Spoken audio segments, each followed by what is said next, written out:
At this time, ladies and gentlemen, please rise. Remove your headgear. Put your hands together and welcome for me, please, the very talented Kelty Matthews for today's national anthem. Oh, Canada, our home and native land, true.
Welcome to VBNsports.com. Tim Amy, Matt Macri calling their game live from Kelowna, British Columbia, and the kickoff between our Alberta BC All-Stars are ready to go. Little punt return. He's on his feet. He's got the moves. Look at this. Dipsy Doodle Dandy fights his way all the way. And that is a nice bit of work there by number 13, Matt Macri. That's a hell of a run back. That's number 13, Renzel Ernaza from Meadow Ridge Knights there with the run back. He had a great run back, fielded way back around the 20, but got up to the 55-yard line. And a huge run back. Nice big kick by the Alberta team. I didn't see who got the kickoff there, but you know how I feel about the onside kick. So I love that big proper kick. You got to develop your kicking game. Yeah, 100%. Nice. 100%. So we got a lot of young guys out here looking to make a name for themselves today. Number one being number 12, Blake Bear there from the Meadow Ridge Knights at QB. He's got a great arm. We've seen him play before. Very good arm. In the provincials, and he can throw that ball. Snap, dropping back. Let's see that arm. Ball is up. He's got a man. Nice catch on the moves. Look at the speed. Look at him go. Does he beat it? Is he in the end zone? And he is. Touchdown, BC. One play into the game. Uh-oh, that was close. That was very close to spiking the ball. That's a no-no. Well, in ABC, they allow the celebrations as long as they're not taunting. Yes. So they're allowed to do a dance or a game. And what he was doing there is the ball was stuck to his hands. He caught that so hard. It was stuck to his hands. He had to kick it off. But see here, and here's a Blakey Bear. He drops back and puts the ball up nice. And this is something we've seen a lot of times. That's to Renzel, who was the kick returner earlier. Right. Their teammates in Meadow Ridge, catches the ball, and off he goes for a run. Renzel is got some speed in there. He can't get the ball off. He's trying to shake it off. He kicks it off his I head. see what he was doing. Okay, that's fair enough. So the young stars open up with the scoring here on one play. This is pretty exciting for them to get going. Alberta's going to have to come back and answer that quickly. Now, help me out here for the uninitiated. Yes. The border ball, this is an all-star game, but what exactly is going on? Like, what is the purpose of all this? It's not an all-star game. It's a showcase game. Okay. So ABC, All Canada Gridiron, right, creates these showcase games for kids who want to. PAT no good, so it's a 6-0 BC lead. Sorry, continue. Yeah, for kids who want to showcase their skills at a young level. Like, so right. we're working with the 6-7s here, and they want to showcase their skills as they grow, move up the ladder. And now, gotcha. Now the All Canada Gridiron talks to colleges, universities, junior teams, and gets them watching these games, and then you get coaches and recruiters looking at these kids. Now we start here with the 6-7s, and it goes to the 8-9s, and then we got the selects who are the 9-10s. Right. And then the 10-11s. In December, we'll play the Current Stars. We got the All Canada Bowl where we go east versus west. So, gotcha. The Border Bowls, the ABC Border Bowls, Alberta versus BC, right? Right. But then All Canada Gridiron does the All Canada Bowl in July, which is the grade 12 kids, the guys who have graduated. Gotcha. And we've done that game. Yeah, we did that game last year here in Chilliwack. Right. And then, so it's a showcase game. So these are guys that want to showcase themselves. And if they stay in the system and they work their way through from grade 6 to grade 11, and then 12 is the Current Stars. There we got to see a little bit of Alberta action. Handle on the bobble. Nice bit of tackling there, but he sets himself up, I'm going to say, about the 46-yard line or the 46-yard line. Yeah. First and 10. Now, on your point, this isn't definitive, though. I mean, this is part of a process to get yourself recruited. There's a lot of work that kids have to do on their own, showcasing themselves. Yeah. This is just one step or one avenue to getting yourselves in front of scouts. Exactly. Yeah. And I tell the kids, and I mean, I coached Border Bowls for the last 5 years. Right.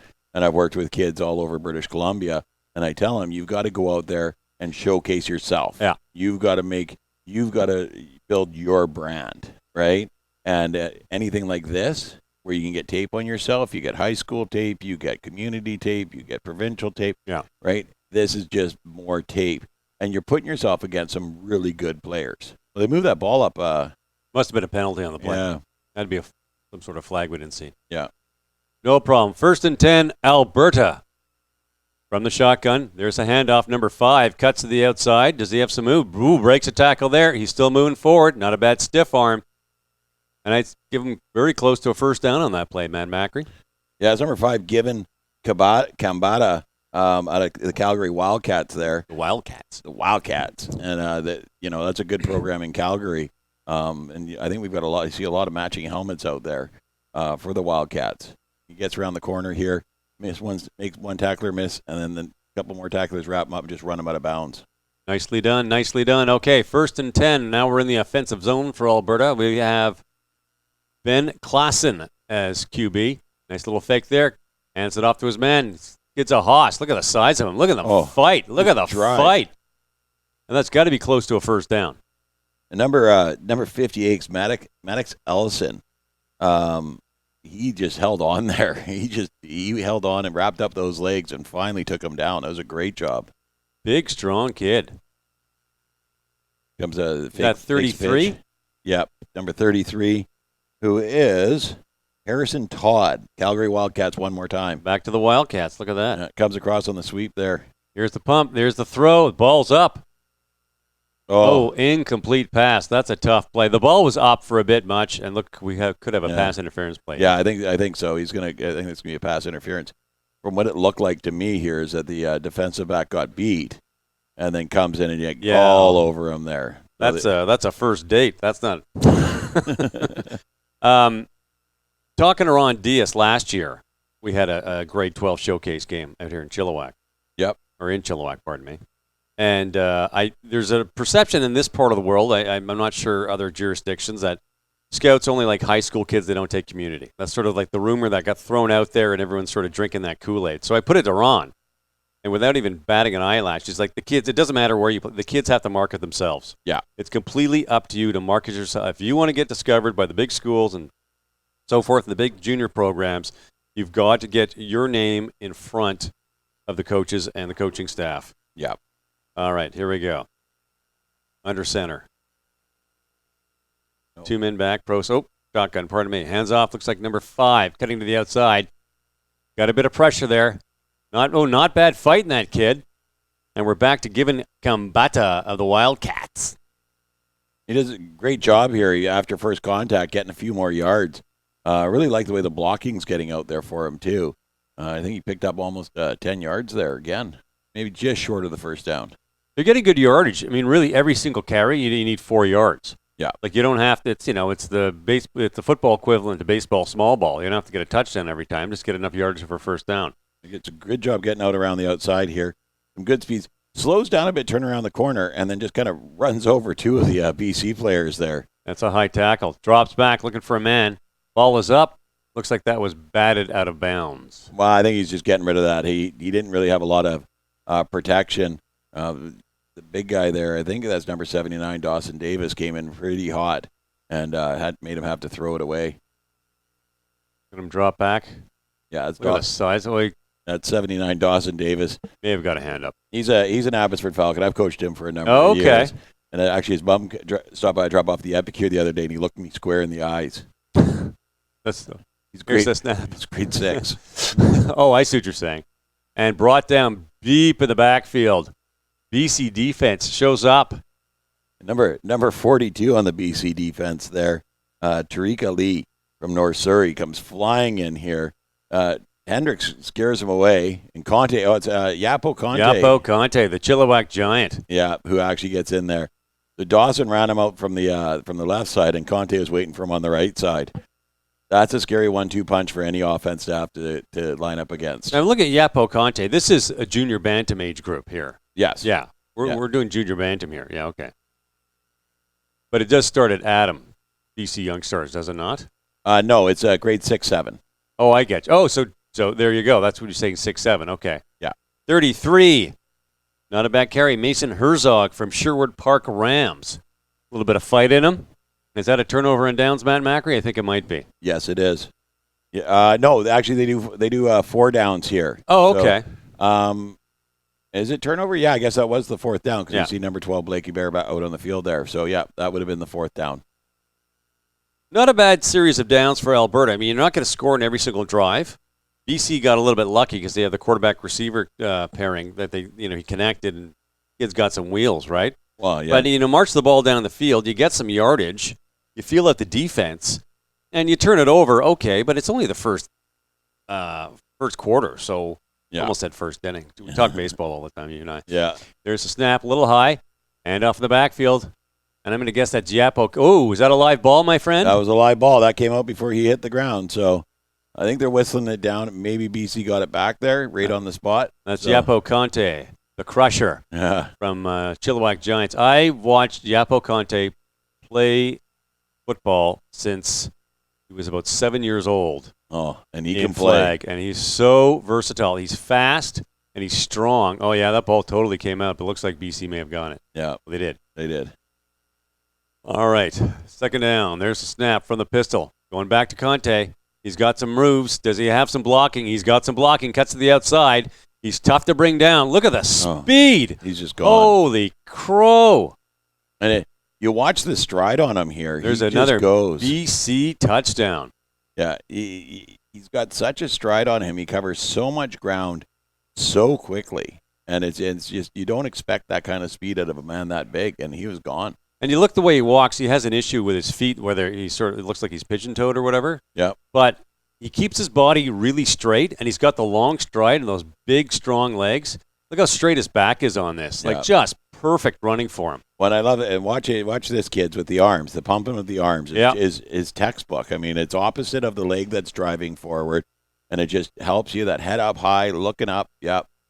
There you go. Great, the perfect form running.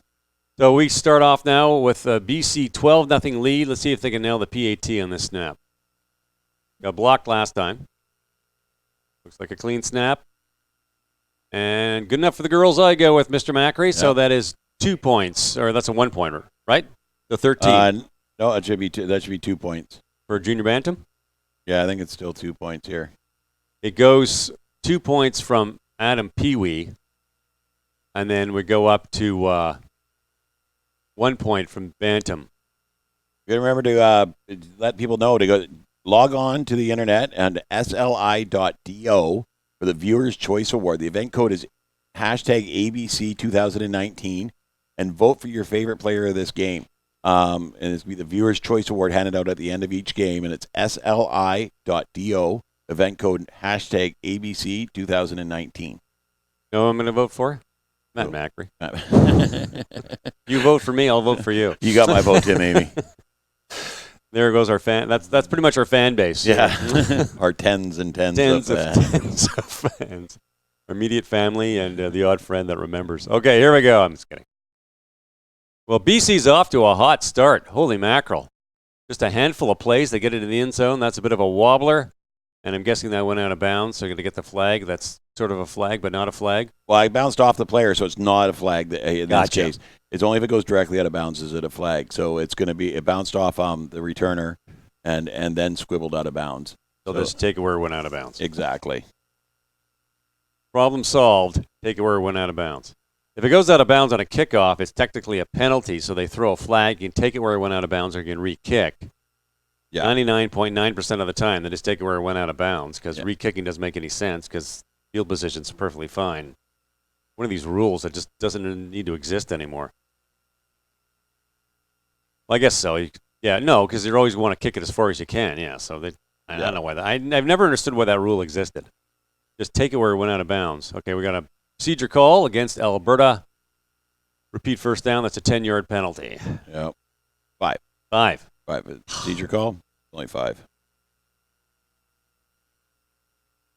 Not a bad day. It's kind of cloudy, a little overcast. That's okay. You want the wet spring, wet early summer. You don't want it hot. No. You know, this time Ball of year. is up. There's the snap. Looks like a bit of a duck killer.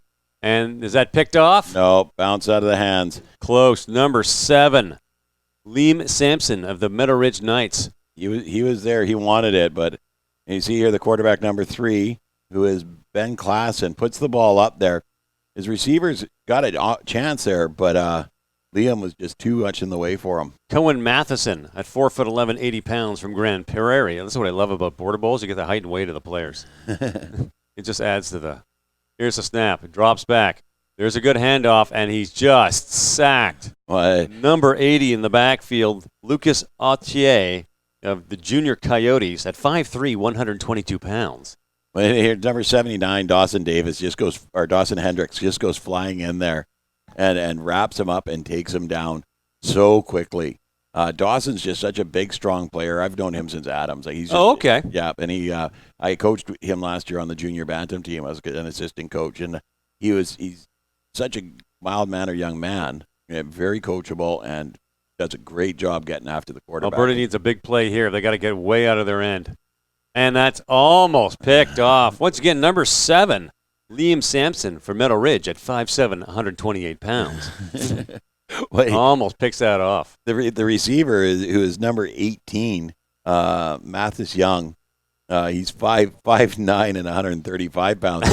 Liam couldn't see. I'm loving it. Liam couldn't see the ball coming. It went through his hands, and Liam couldn't react quick enough. He'll get one of them. He'll get one of them today, I'm sure. You know what I'm liking about this right now? What's the that? big sawdust pile right there, the wood chips. How do you know when you're not going to need some wood chips from watching a football game? You got a massive surplus right there. Everything's covered. Love it. So this is they don't do punting in the ABC games. Okay. So instead of punting, the coach indicates that he'd like to punt. They move the ball 35 yards down the field. That makes sense. I like that. The punt returns are always a very dangerous. Yeah. And in a showcase game, it's not a necessity. I mean, you know. Well, kicking and special teams, it's so important to win. But, yeah, it speeds it up, too. Yeah. Because we have, 4 games today? Yes, we do. Yeah, so it's also a time thing. Drops back. There's the pass. Killer arm. Does he have a man? Oh my what gosh. A catch. I didn't just see that. I did not just see that. This kid's like 12 years old. Are you kidding me? Meki Aramani, the KMFA, help me out here. Kelowna Minor Football Association. Thank you, at 5'6", 131. Just made a sick catch. Look at this. One hand it, brings it in, and he's like, look, how do you like me now? Somebody called Jerry Rice and tell him to eat his heart out. Oh, my gosh. Yeah, that was a great catch by Meki there. Beautiful throw again by Blakey Bear. And back to the sawdust. Once again, you need some sawdust. It's right there. Loving it, man. Okay, here we go. There's the snap. Looking to hand off. Cutting to the outside.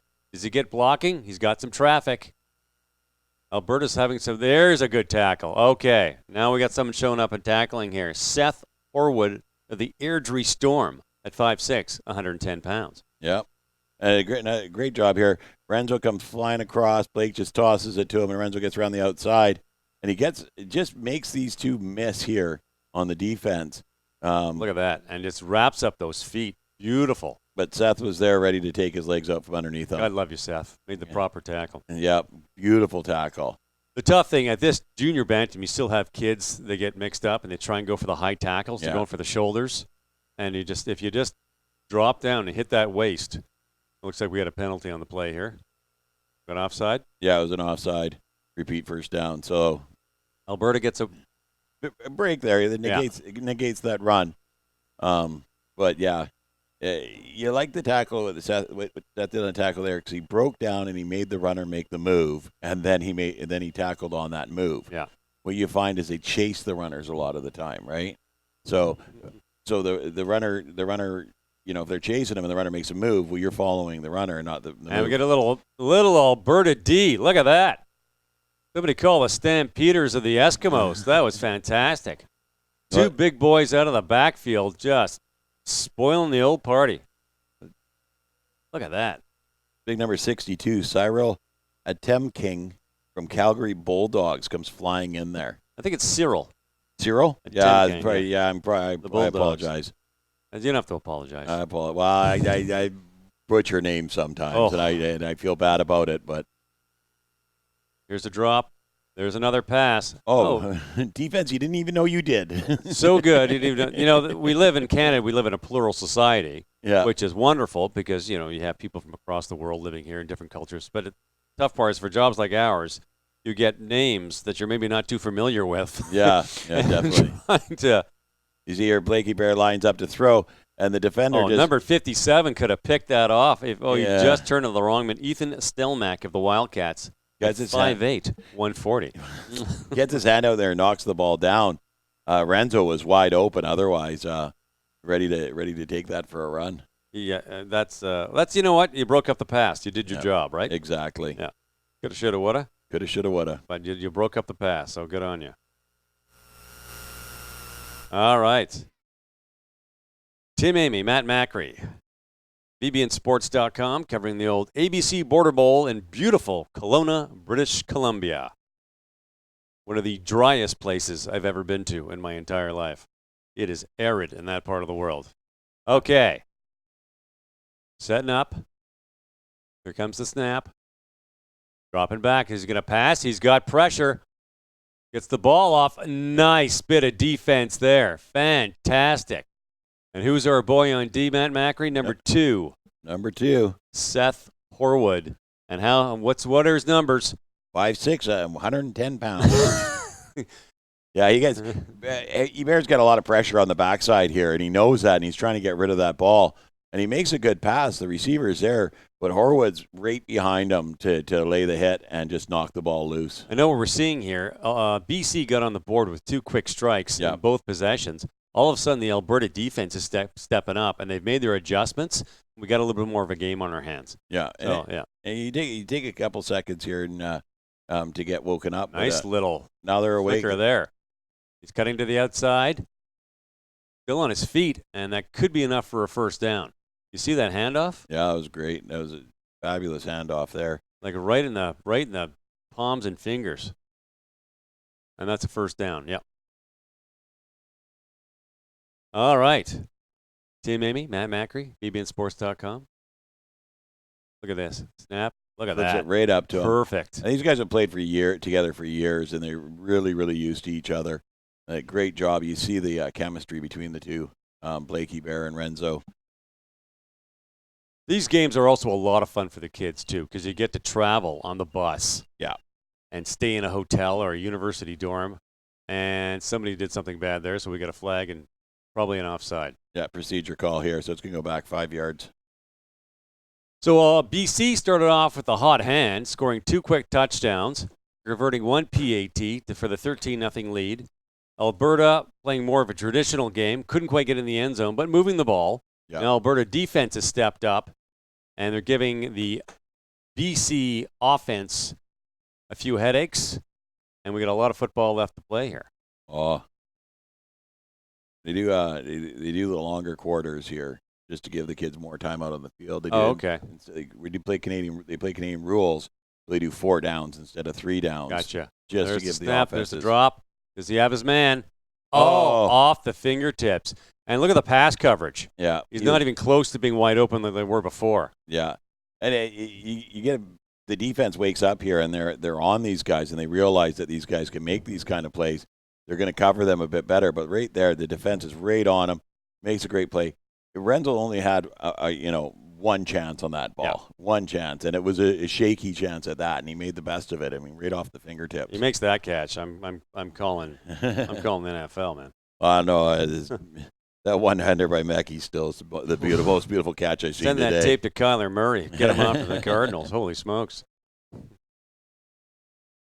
That was a turnover on downs. And here we go. Alberta's chance with the ball. Look at the fight. Not bad. Big number 5 for Alberta. Given Kambata of the Wildcats at 5'8", 150, playing like he's 300 pounds on that, just pushed it his way through the defense. Well, driving that ball forward. Picked up a good 4 or 5 yards there on that. Here he goes to get the handoff, turns it upfield, and runs right into the defender, but pushes them backwards. What was that, 2-3 yards there after contact? Falls forward, and of course, the number 1 rule when going with the ball through traffic, just keep your legs moving. Yeah. There's another handoff, back to number 5, cutting to the outside. Look at the fight on this kid. Yeah, he just pushes and pushes. And they're not getting the big plays like BC got, but they're chipping away at the 4 or 5 yards, 3 yards every single carry. Yeah. You just keep doing that. You're going to get your first downs. Look at this. Cut to the outside.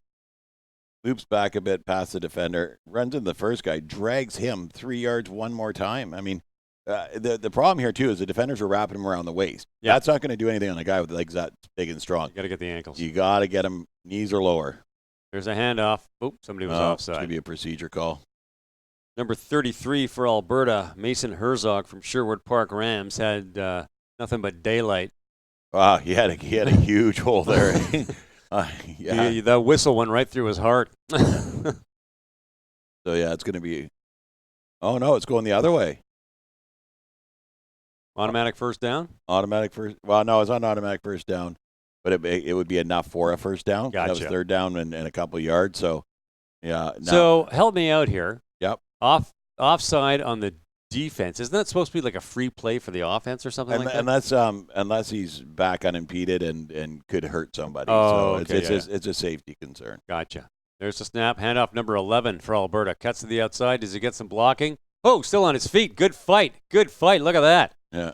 And who's this young man? Kaden Jenkins at 5'5", 120 of the Holy Trinity Knights. He does a jet sweep here. He comes out of the slot position across, gets behind Given there, and Given lays one guy out, and then he gets turned up the field, gets hit once, but they don't push him out of bounds. He keeps his feet in bounds. Walking the tightrope. Yeah, and gets another yard or two. All right. Well, Alberta rolling down the field here. Dropping back, pass, ball's up. Does he have a man? And picked off. Oh, a lot of traffic. Number 13, Renzel Arenaza of the Meadow Ridge Knights. Used all 5'5" and 115 pounds of himself to haul that ball in. We're going the other way, Matt Macri. Well, number 19 is the quarterback Cohen Wright here. Puts the ball up, and Renzel just does a great job of getting underneath it. The intended receiver was number 84, Riley Hutton of the Rocky Rebels. But Renzel got underneath there, and he's having a great day. He started with that touchdown. Now he's got an interception. He's made some big runs and some good tackles. Nice. Got the scouts salivating. They're putting his number in their phone. It'd be a bidding war. Wouldn't that be nice, huh? One time I've been in a bidding war, it's who's not to take me. All right, snap. Handoff. Big Yapo Conte up the middle. Look at the fight.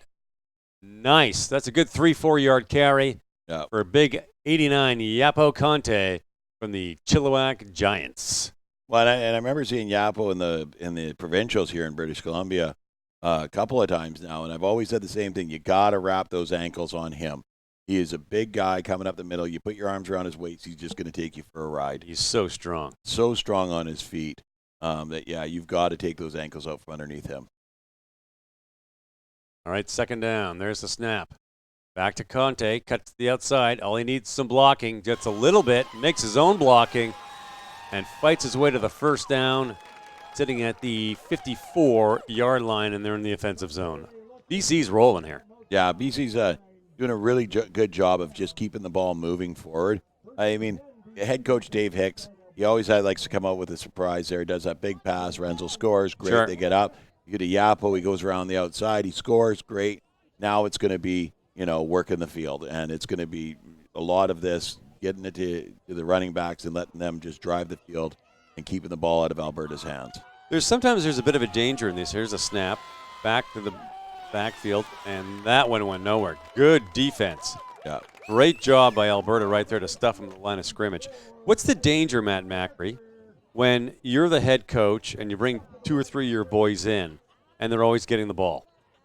You're going to go – none of the coaches are going to favor guys just because they play for their organization. And Dave Hicks isn't Meadow Ridge. He did coach there 1 year, but he's not even a Meadow Ridge coach. He's a VCFL executive, and he coaches at a mission. But Right. Yeah, days of mission. But nobody picked off.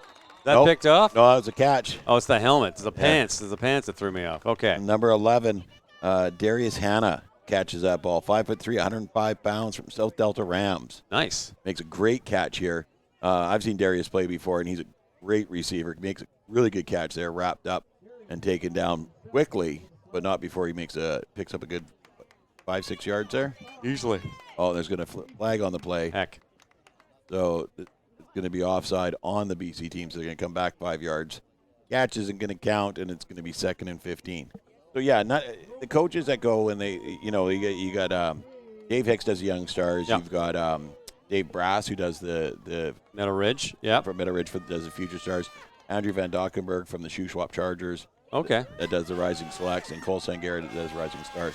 Here we go. Oh. Yapo Conte. Getting hit in the backfield. Just getting murdered in the backfield. That's going to be third now, very long for BC. I think they could be going to their passing game after this. They need to make up some big yardage. 3rd and about 20 now. Look at this. No chance. I mean, Yapo's strong, but no chance. half the team got in on that one. Yeah. Good defense by Alberta. I like the pressure they're putting on by Alberta on the BC offense. Yep. Forcing them to mix things up. They can't get comfortable. It keeps them off balance. That's all you can really ask for. Yeah. You get these coaches. They go all over British Columbia. They look at all these players. Okay. And then they're going to come and they're going to face off against Alberta, and they want to win these games. They want to showcase all these Look at kids. the throw. Oh, Are you just out of reach. kidding me? Oh, Melky couldn't make the one-hand catch on that one. It was just too far. That's the arm of Blakey Bear, though, and we've seen it. Sick. We've seen it from Maple Ridge because he's been there for a couple of years now. And we've seen that arm. In Adams, he was making throws almost as good as that. You know, his dad, Ricky Bear, is one of the coaches here on the Young Stars team. Yeah. Or I think he might be on the Future Stars team. I'd have to check the coaching roster on that. Right. Played down in the States in Arena Football League. I remember. Yeah, we've had this conversation. Yeah. Okay, sure. Yeah, and he's a good football quarterback himself. Yeah. And he's imparting that knowledge to his son. Obviously, I mean, his son's just taking on his footsteps, but he's out here and he's imparting that knowledge to other quarterbacks as well. And you love seeing guys like that give back. So, for anybody that would say that one of these coaches, especially the head coaches, would take a player just because they play in their organization and favor them, I don't give any weight to that. That's fair enough.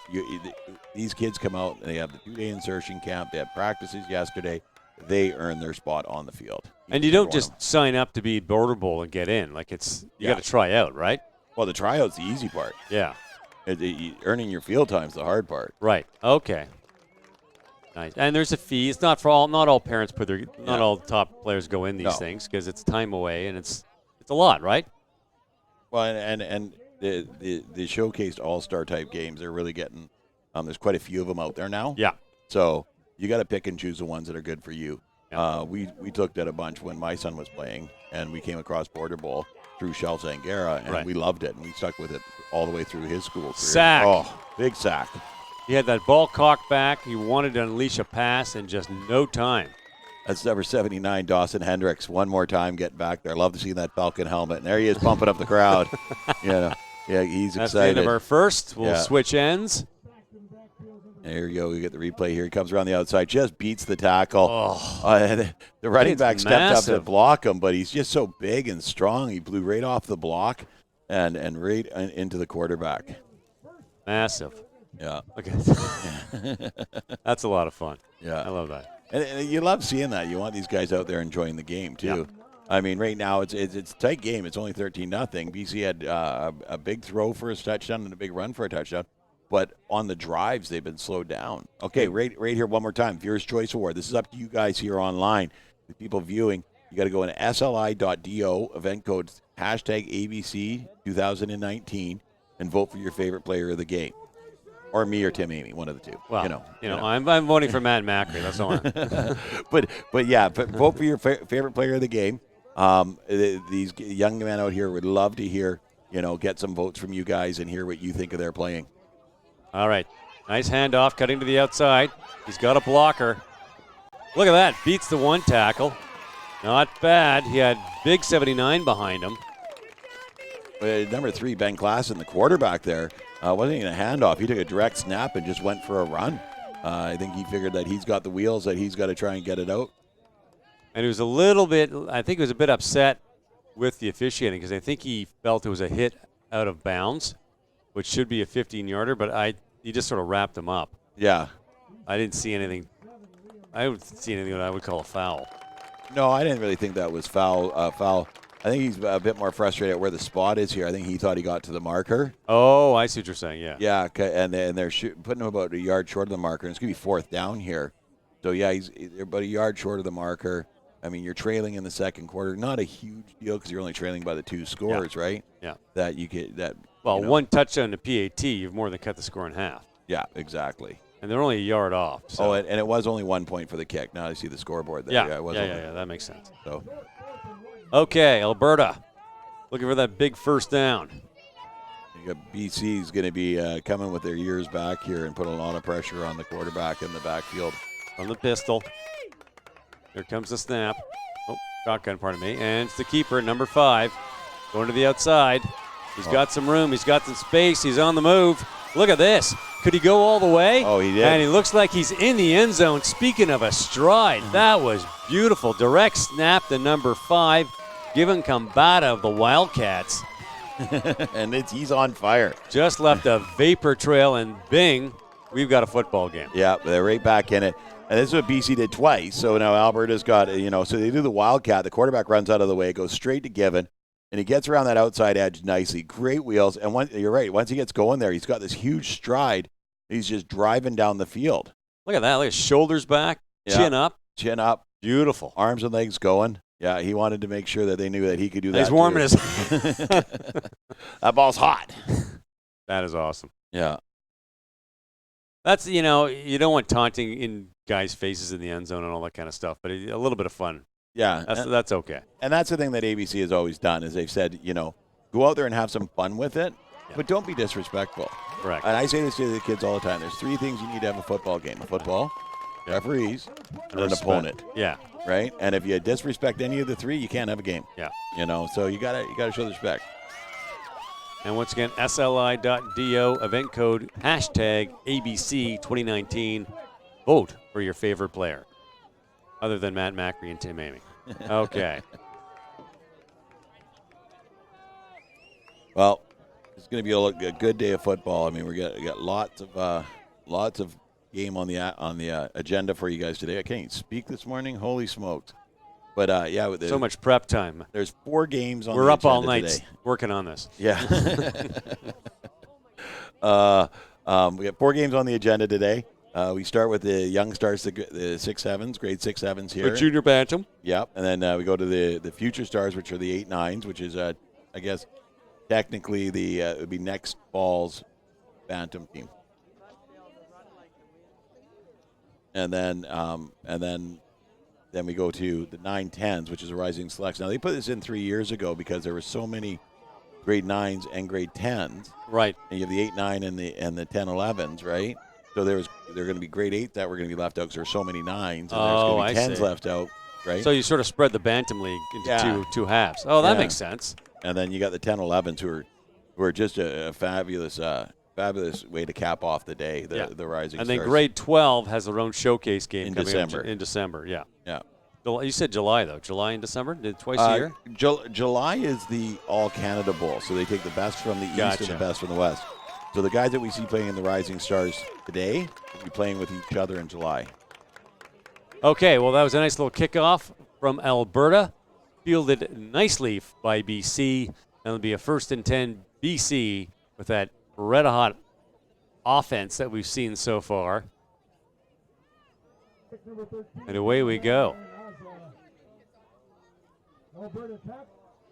All right. Drops back to pass. Okay. In the huddle. Beautiful landscape. Beautiful scenery here. Kelowna, British Columbia. Tim Amy, Matt Macri. BBNSports.com. ABC Border Bowl with our young stars thingies. Here we go.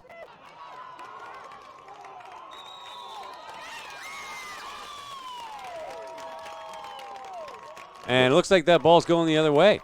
Yeah, it looks like there's a fumble there, and it looks like Alberta's come up with the ball. The coach is pretty excited on the sideline there. That's a good indication that your team recovered a fumble when everyone's jumping up and down on the sidelines. Yeah. Kind of read the tea leaves on that one. Coaches don't usually jump too often, but when you get a fumble recovery, they can get some vertical, that's for sure. There you go.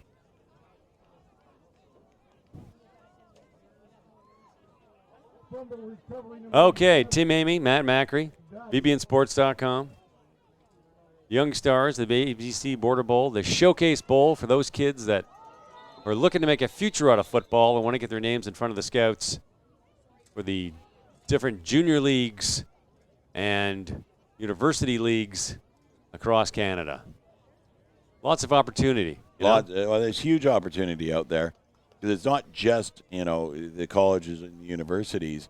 You got the junior leagues across Canada, and then down into the States and whatnot. And junior college ranks. And a lot of the midget coaches come and watch these players, too, because they have a year of eligibility after high school. Right. To play midget football. So, I mean, there's opportunities to continue playing football no matter what. and that's what these guys want here is they want the opportunity to show that they're good enough to play at the next level. Looks like we got a timeout called here. Conferring with the coach on the sidelines. The huddle. The defensive coordinator for the Young Stars is Scott McStravick from the Mission Niners, and we saw his son play with the Huskers, the Valley Huskers. Just finished playing there, and now he's off to University of Manitoba to play there for a few years. The Bisons, yeah. Nice. A lot of guys don't go straight into school and play football directly into school. They'll go play for a junior team for a couple of years. It's a big commitment. Yeah, it is. And, they want to get better. They want to get bigger. They want to get stronger. They want to be able to play. And they still have years of eligibility in the school after they're done in the junior league out here that they could go off to school and play there for a bit more too. Mike Kelly, who played with the Chilliwack Giants and coached and was part of a coaching staff in 2009 that went to a provincial championship with the Midgets. His advice to a lot of players out here, got the snap coming up, and Mike played for the University of Manitoba and the Abbotsford Air Force, so he knows what he's talking about. Finish your high school, play BC Junior, stay at home, go to like your local university, out here with the University of the Fraser Valley, get your feet wet a bit, get used to the commitment level and the sacrifice level between being a student athlete, your homework, your class time, your assignments, plus all the time in the gym and the time on the field, and then make your transition into university. Give yourself a bit of time to grow up. Yeah. Because it really is a two-hander. And a lot of these programs, there's a good 15, 20% attrition rate every single year of guys not finishing. Yeah. Because it's hard. I mean, it's not, you're not in high school anymore. Like, it's a big commitment. Suddenly the essays go from 1,500 words to 5,000. Yeah, and that's the ball is thing. up. And that is a it. nice catch. Is he going for the end zone? Beats one man. Keeps fighting. Number 20. Look at that. Nash Mcdonald of the Calgary Wildcats, 5.5 feet tall, 110 pounds, in the end zone. And we've got ourselves a tie game at Macri. Yeah, a great pass here. He just drops back. And I do believe that was Klassen one more time, Ben Klassen. And number 20 there catches the ball. Nash Mcdonald. And fights. It's just the fight at the end here to get into the end zone, and then he does a little dance. He's pretty happy about that. I swear to God, these kids practice that at home. They know exactly what they're going to do in the event they get in the end zone. Well, last year, coaching this, they were outside the dorms practicing the night before. Oh, yeah. If I in score a front touchdown, of the mirror, yeah. choreograph, start again, do the music. All right, doing a little head count there for the. Yeah. No, you got one too many guy. You got to get out of there. Go, quick. Okay. So, Alberta for the lead on the PAT, and it's looks good to me. So he got her there. BC starts off 13-0 early and a couple of killer strikes, and now Alberta has fought its way back with some good defense and old school kick and grind football, and they've taken a 1-point lead here in the back end of the first half of our Young Stars showcase. Yep. Just an excellent job by both teams here. And really on both sides, there's a couple of big plays for the scores. Besides that, has been some grinding football in the middle of the field. These are fun games to do. I really enjoy the these talent games. level on these are so good. It's an all-star game. Yeah. Well, if you're going to go and spend the money and put in the time that these young men are putting in, the parents are spending the money for, it's someone committed to their craft. Yeah. They're committed to their brand. They're committed to their craft. They make the effort. You don't get anybody out there that's just out there because their friends are there or out there because their parents are making them. They're out there because they want to play.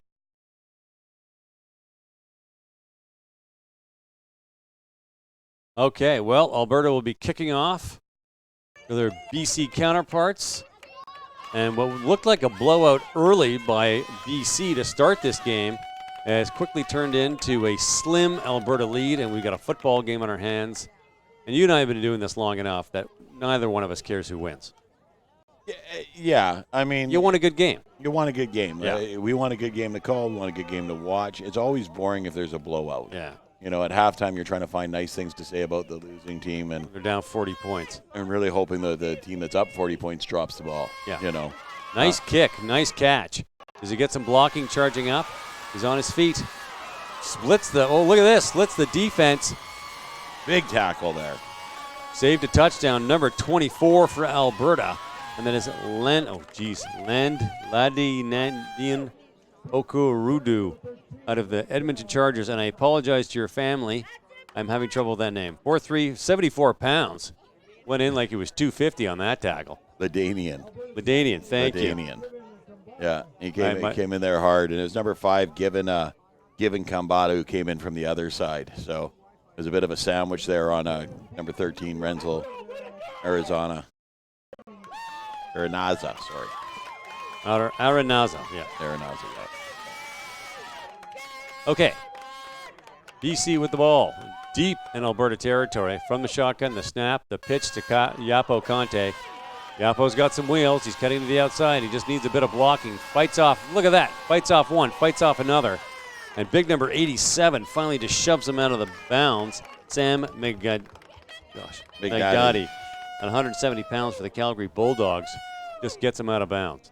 Well, you see Yapo gets around the outside here, and you get some of the corners and the smaller guys here trying to get their hands on him and whatnot.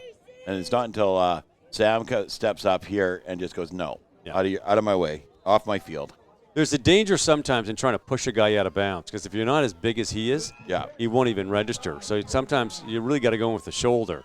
But then there's the danger if he's already out of bounds, handoff. Breaks through traffic, but hauled down in the probably right before the line of scrimmage. And that's a big kid for Alberta that pulled him down, number 64. Holy smokes. Tyson Harker of the Tabor Rebels, 255 pounds. Good Lord. Number 26, Colby Johnson, currently of the Kamloops Broncos, previously of the Abbotsford Falcons. Love this young man here. Such a good football player. Just couldn't get out of the backfield on that play, but just a stellar football player in his own right. There's the snap. Back to Yapo. Heading to the outside. Does he get the blocking? No. Nice bit of work there by the defense to bring down big Yapo Conte. And he's not too happy about this, not picking up too many yards on that play. Well, and it's frustrating here. He gets the ball, and he's got a good block there by Renzel, but the guy gets off of him, and a beautiful job by number 57 there, Ethan Stelmach of the Calgary Wildcats. He get off his block and onto the runner, and then wrestle a big guy like Yapo to the ground. Good fight. Dropping back to pass. Ball is up. In the end zone. Too. Fantastic. Number 13. And that passing game, Resnel Aranaza for the Meadow Ridge Knights, 115 pounds of pure football joy, pulls that in traffic for the major. And that's going to be the success. That's BC's success right here. It's that passing game between those two. Well, got a good arm and two brilliant receivers. Well, here he drops back here, and he puts the ball up nice and high. Renzo gets behind the defense, brings it down as he's being shoved. He's able to hold on to that and then get the ball into the end zone. Talk about focus. Now we're going for the PAT. Comes the snap. And good enough for the girls I go with, Matt Macri. And we've got a 20-14 win. What am I saying? Lead. A lot of football left to play.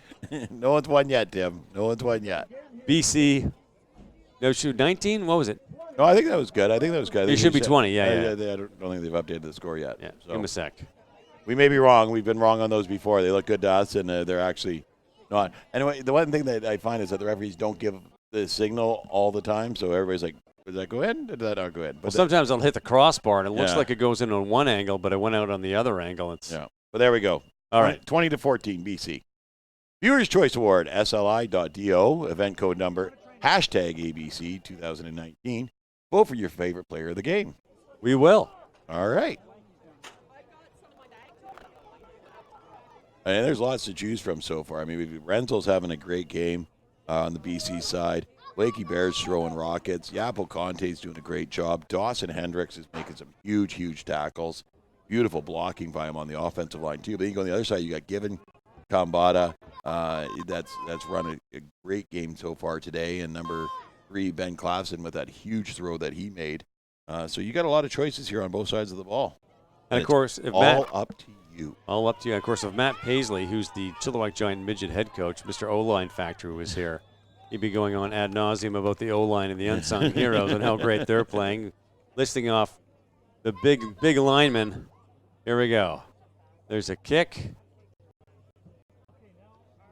And it looks like the ball is down probably about the 25-yard line.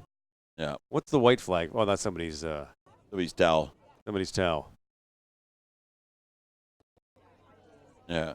It's one of the things I watch, with the young guys playing football today. When I played football, it was cleats, pads, jersey, shoulder pads, helmet. That's all I had on me. If I could get rid of any of that legally, I would have dropped even more. Yeah. They come out there and they got the gloves and they got the belts, they got the towels, they got I'm surprised half these kids aren't out there with their laptops crying out loud. Calling out the PS4 and the Game Boy. Yeah. they go out with so much extras on that I honestly think it might slow them down a bit. We got to look good. You look good, you play good. Can I have gloves? My kid turns to me one year. Can I have gloves? $40. I drop on gloves. Game 1, he loses one.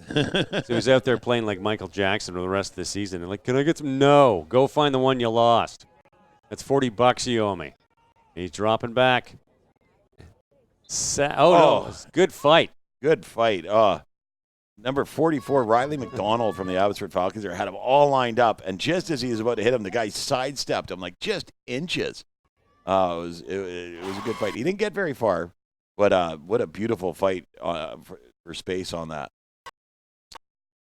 Okay. BBNSports.com, Tim Amy Matt Macri. ABC Border Bowl, Young Stars. There you go. There's Dawson Hendrix one more time. Nice little sack. Getting into the backfield and taking the quarterback down. Well, I don't know if it's quarterback or number 80, the running back, Lucas Authier from the Junior Coyotes. And Dawson gets back into that backfield quickly one more time. Looks like someone may have hurt their hand a little bit. Yeah, that's Dawson. He doesn't care. He has two. That's right. Shake it off. Swallow the pain. Okay, there's a snap. Cuts to the outside. Looks like he's pushed out of bounds. We got some BC defense here, spoiling the Alberta offensive party. Well, it's easy to do, especially at the younger age. You get that 2-score lead, and you kind of be like, we got this. We scored 2 really quick. And then they came back, and they were bam, bam, back. And then now the BC's going, hey, hold on a second. You get the whatchamacallit, the score. And the whatchamacallit, the score. I think they call that a touchdown in this game. The whatchamacallit. Sorry, folks. Not enough Because you've only been doing this for 35 years. They get the score, and they get back up, and now the defense is saying, okay, no. You can't. No more. So here Alberta's going to do their punt, which moves it down the field 35 yards, and BC's offense can come back on the field. And I can't see how much time we have left on the clock, but they're probably going to try and make it 2 scores here before the end. Yeah. We got about 10 minutes to go in the half. So lots of football left to play. Lots of football in the half. Lots and lots. Okay. BC ball from the shotgun. There's the snap. There's the pitch. Gets to the outside. Does he get the blocking he needs? Enough. Look at the fight. Yeah. Good tackle there, but he picked up a good 3-4 yards. Number 26 for BC, Colby Johnson from the Kamloops Broncos, clocking in at 5'3" and 100 pounds. Colby's just so much fun around. I love the way that he's one of the few that can be going one direction, come to a complete stop, and burst the opposite direction. And moving upfield the entire time. Upfield the entire time and making people miss. Yeah. So, and then you play him at halfback on the defense, and he hits like a Mack truck. I mean, like, whoa. He doesn't look like the biggest guy out there, but when he hits, he sounds like the biggest guy. You feel every ounce of his body. A kinetic genius. Because there's big kids up there, but they don't know, they're small, but they play big because the kinesiology going on is they know how to use all the muscles in their body. Like Bruce Lee was like that. Yeah. You could, a 1-inch punch, you could send some guy 6 feet in the opposite direction. He was only 130 pounds. I read his biography, so I know that. It's actually a really interesting story. Because, I don't know Bruce Lee from a hole in the ground, right, other than the odd karate movie. But, yeah, he was an interesting guy. Yeah. Well, let's talk football. Let's ABC talk Border football. Bowl. There we got Blakey Bear in the shotgun position. There's a snap. Drops back. He's looking for a pass. He's got that lethal arm.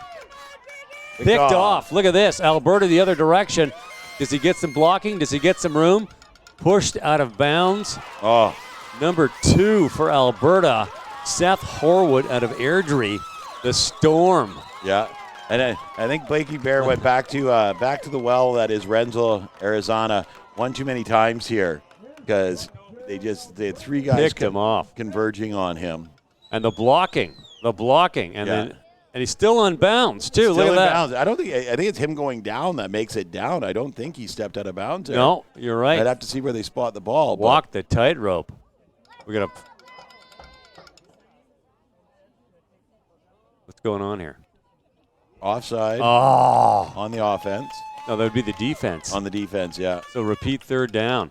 So he gets that pick, runs it all the way back, and it's still BC ball. Yeah, That's frustrating. Lucky call for the young stars here. Yeah, I'd say frustrating for Alberta, for the Alberta side. Plus, it puts them right close to a first down. I mean, it's going to be third down, but they're right on the first down marker there. Oh, those are tough calls, man. Yeah, It happens. That hurts. But it sort of makes the game interesting, right? Yeah, The heartbreak, the thrill of victory, the agony of defeat. yeah. Okay. Well, Alberta or BC catches a huge break there. Back to the shotgun. We got a timeout called? I think so. We're waving hands left, right, and center here. Yeah, looks like it's going to be BC's calling a timeout here. Yep. And wants to get together and talk about getting that ball in the end zone before the end of the half. And Alberta, it's kind of different the way they do things. And I noticed this too when I was coaching, is that in BC we go out on the field and talk to go to the huddle, right? Yeah, they go to the sideline. They run to the sideline. And I guess my understanding of it, because I asked one of the coaches last year, is in Alberta, the coaches aren't allowed to come out onto the field. Oh, okay. The players have to run to the sideline. In high school ball, you'll see the same thing. There's a timeout. The teams will run to the sideline. Okay. But in community ball in BC, they make us walk out there. Now, that's okay. If they're playing like right out in front of you, you can just sort of stroll out there. Yeah. When they're down at the other end zone, and then you got to go in there, and you've only got a limited amount of time. Yeah. Right? You got to burn. No one's bringing out the golf cart to drive my extra large derriere down there. So unfair, man. I know. And then they're like coaches off the field, and I got to run off. I got to run off the field. Get the old oxygen tank. Yeah. I tell you, I only call a timeout when they're between the 40s. Besides that, they're on their own. They can. Well, figure it out. you're right. You get out there, you say 3 words, you got to burn yourself back out again. So, Yeah. all right, Tim Amy, Matt Macri, ABC Border Bowl, Kelowna, British Columbia, live on bbnsports.com. Don't forget to vote for your favorite player to hashtag ABC 2019, SDI. What is it again? SLI.do. SLI.do. Get your hashtags. There she is. The Viewer's Choice Award. You choose the best player as per you, the viewer, and that'll be presented after the game. Who do you like so far? Be honest. Oh, I don't know. I'm bouncing back and forth here. I think Dawson Hendrix has played a great game on the defense, but then you got Renzel on the offense. He's been fabulous as well. And you flip the other side, Given Kambata has just been unbelievable as well. There's the snap. There's the handoff. Big Yapo Conte trying to go up the middle and stuffed at the line of scrimmage. The thing is, some of my issue with the Viewer Choice Award is always going to be the defensive player. Because they're getting the most action. But you look on a play like that, the defense has stuffed them, but you can't see which kids made the tackle. Yeah. Yeah, and So- you get when you get on the defensive side of the ball, it's typically the defensive ends that are making the sacks, right? Yeah. The defensive line. Sometimes if you blitz a linebacker, they get all the glory. But you're right, the defense doesn't get the glory that the offense does. Now, mind you, last year we won 28-0. We had some great offensive plays, but the reason it was 0 is my MVP made sure that they never scored. I mean, BC, there's a flag on the play. That gives you a moment. Look at those perfect snaps going to Blakey Bear every single play. Like, they're in the shotgun, and that center's hitting him in the hands perfectly every single time. Yeah. There hasn't been a lousy snap going. So, I mean, when does the center get to be MVP? When, Matt Macri? When, And you when. have to figure out who he is, too, right? Because you can't always see his number. Yeah. So, yeah. That makes it difficult. So Alberta went offside here, so they're going to get not a first down, but they're going to move the ball forward here. We got to give that center some love because you're right. He's been hitting them square in the hands every time. So let's see if we can catch a number of who gets over the ball here. Yeah, it's going to be number 57, I do believe. Big 57. Yeah. No, that's his defensive end, defensive tackle. 54, Chandler Owens. And nice little carry there.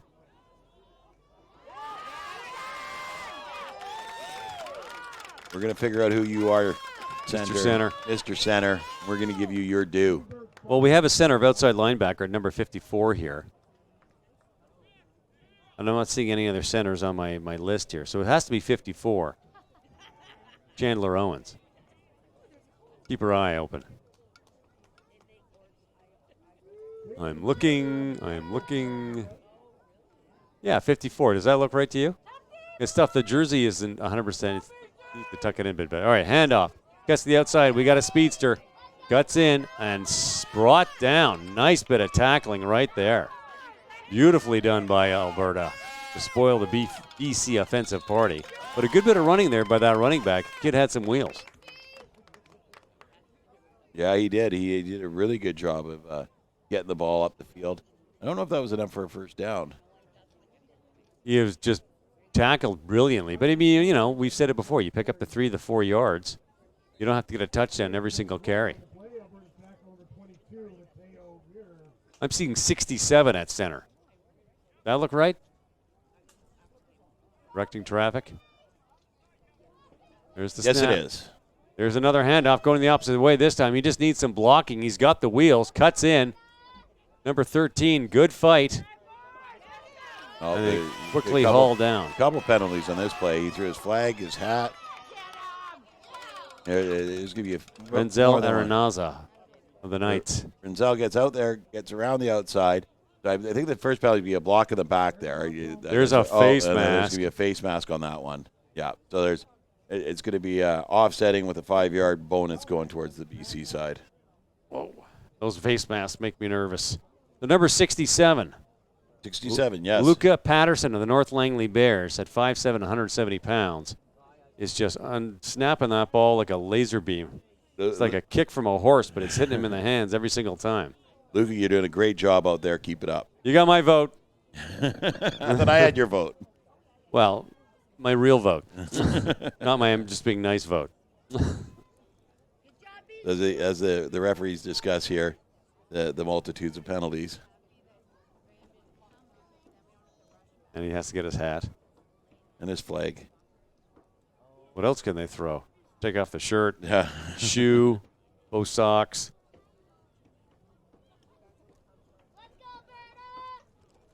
So I'm thinking automatic first down would have to distance It's going the to goal be an line. automatic first down. But I don't think there's going to be any change of the position of the ball. How does that work? Well, because the block of the illegal block. Oh, right. One did one did the other. Okay, I got Yeah, you. they kind of offset the yardage, but it still becomes a first down because of the unnecessary roughness face mask. Gotcha.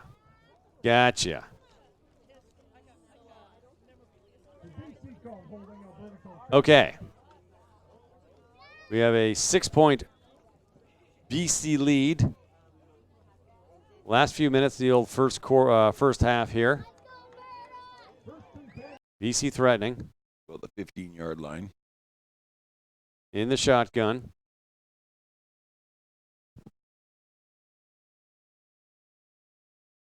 ABC Border Bowl, Kelowna, British Columbia.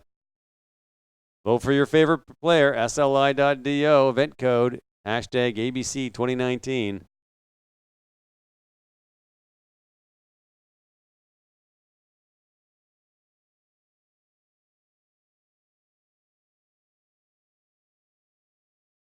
Team Amy, Matt Macri, VBNSports.com.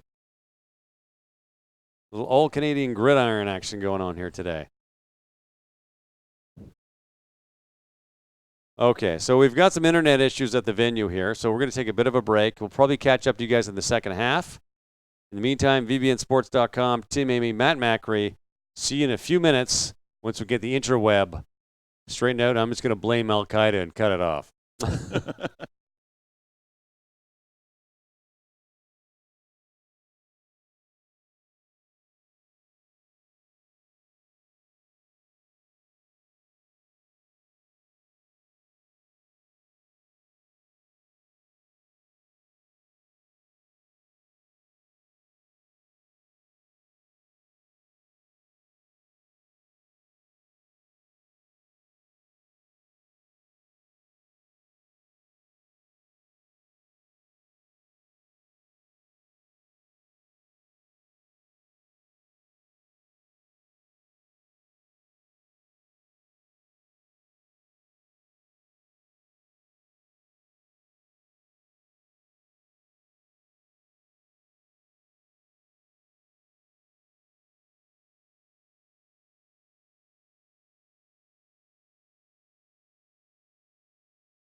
return back to about the 42, first and 10 of BC.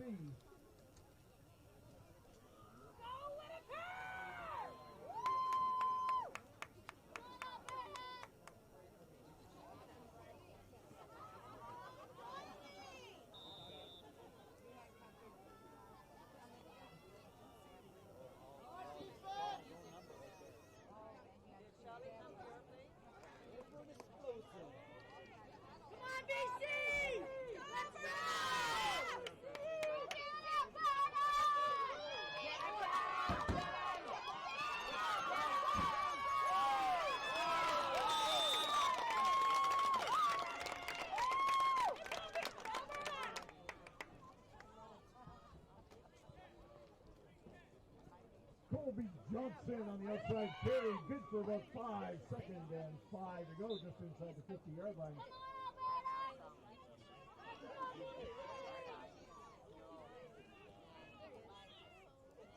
For the tackle to Mateo Reyes. Get the ball!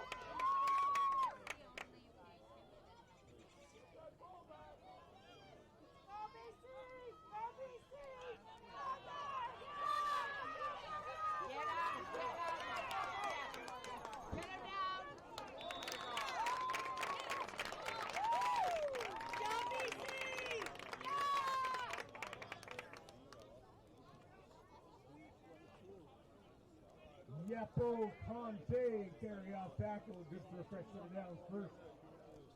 And 10 BC just inside Alberta territory.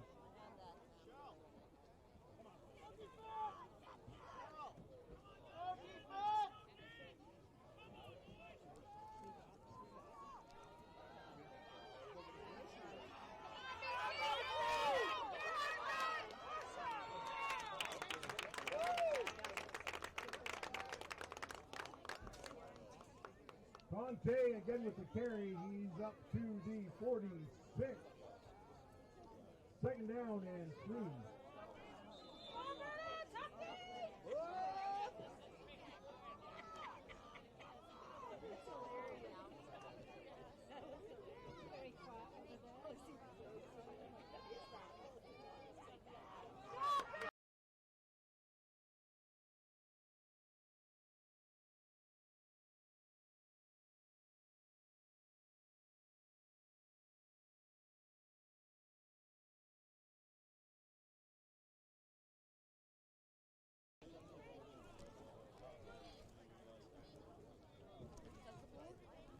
Johnson a yard shy of the marker, third and less than a yard.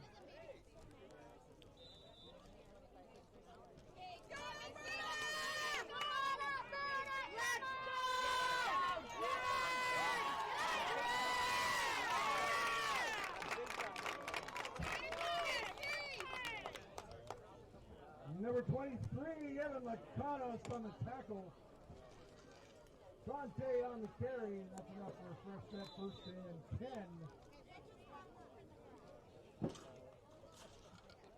BC just inside Alberta 34-yard line.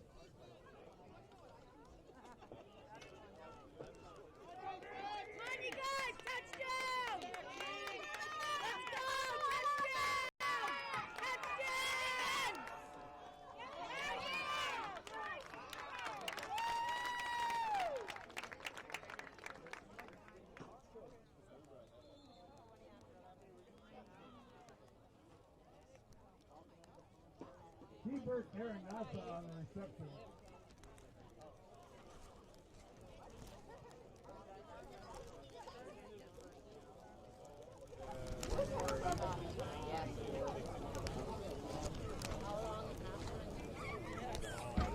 Down in front! Down in front! That's not doing anything. Like Mary Poppins. That's what I said for like 5 minutes.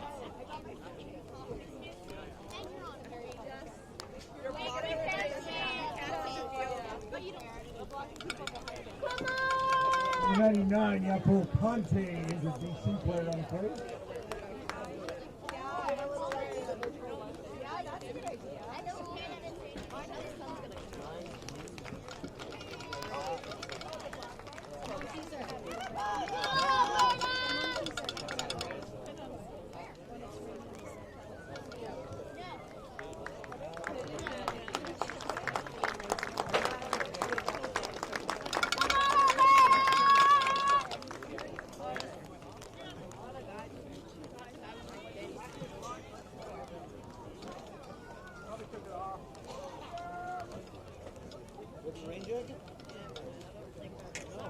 Okay, so we seem to have recovered some of our issues here. We're back live. We've got a minute to go left in the half.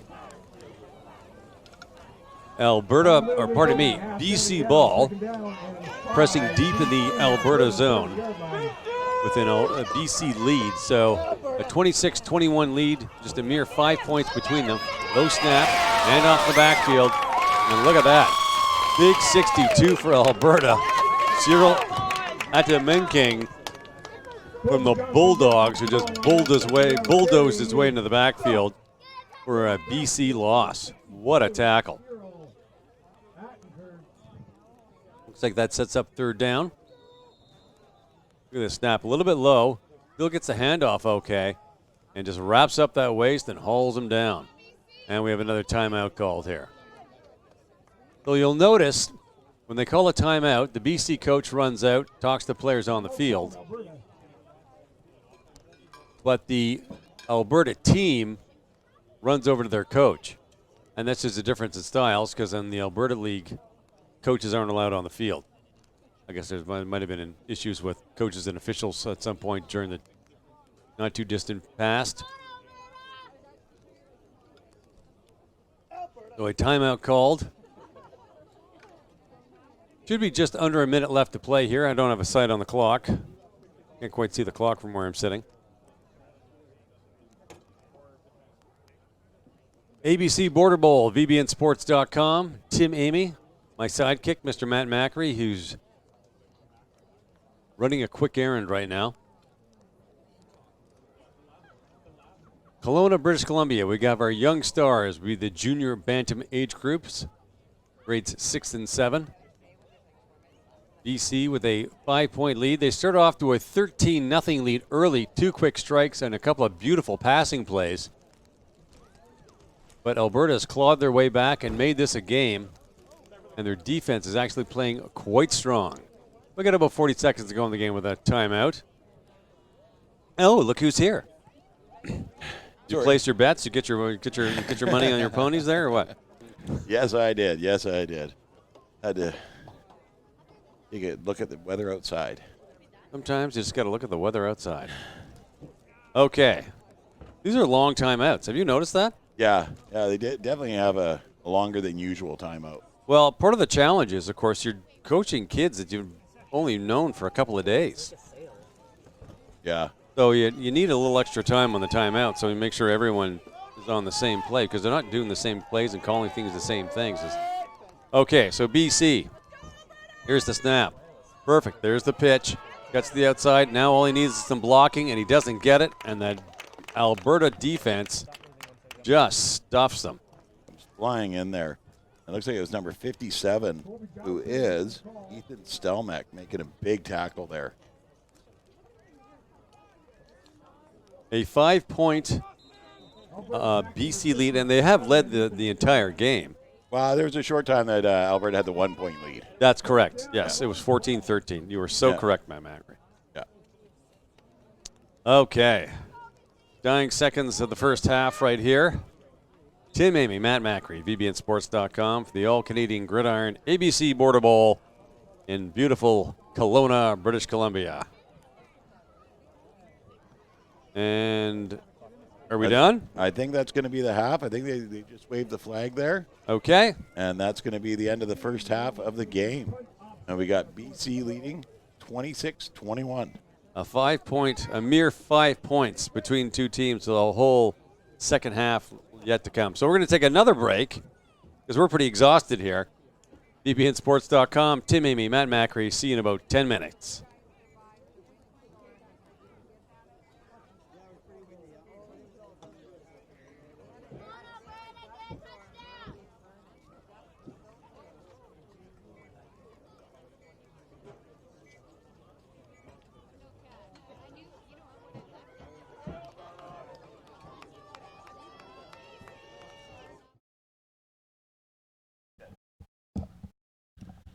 We're back. We're fools. They only punted. Okay.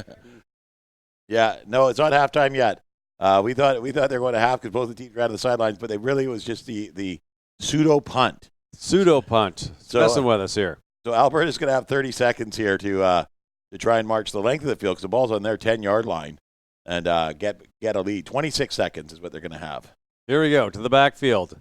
Cuts to the outside. No blocking, but he's got some speed. He's got some wheels. Big number 5. Oh, and pushed out of bounds. And he can't believe it. He thought he was. he's like, who's blowing a whistle? I was fine there. No one touched me.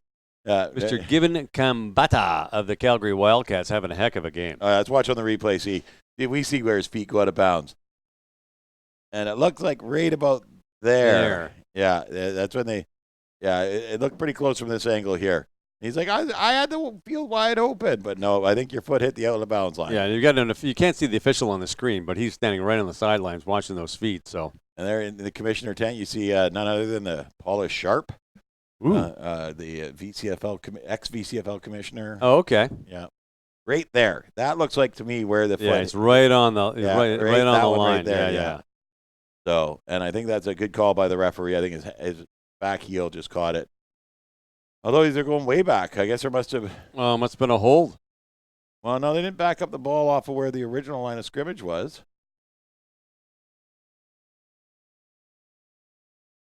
Huh. Takes just around 10 seconds off clock, and let's leave the ball there. There you go. Yeah. Makes sense to me. So BC. Maybe when he was getting around that outside edge to begin with, maybe the out of bounds was even further back than we thought it was. Possible. He could have hit the sideline there. Okay, here's the snap. Going back to Gambetta. On its feet.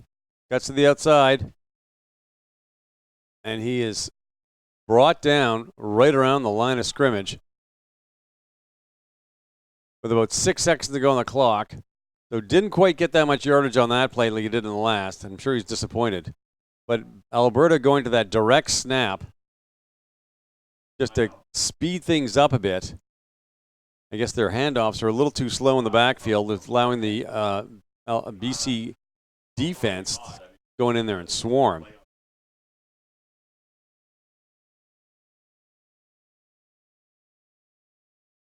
Okay. Light rain. A light rain. Falling. There's a nice snap. Dropping back for a pass. Beautiful arm. Does he have a man? Can he do it? Oh! The magic bean, number 13 in his sights. Hayden Simono, 5'10", 94 pounds from Airdrie, Alberta. The Storm just couldn't juggle that in. That was just a sick catch. There's the ball up. Look at this. Just jumps up. And it was tipped, but he almost recovered, just bounced behind him. That's good focus and good concentration there by that young Alberta boy, but he just couldn't swing it. Okay, now I think we're done. That looks like it was the last play of the half. So everyone's gone off. Okay. Going to commercial. bbnsports.com. Tim, Amy, Matt Macri. We'll see you in the second half for ABC Border Bowl action from Kelowna, British Columbia.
All right, here we go. Ready for the kickoff of the second half.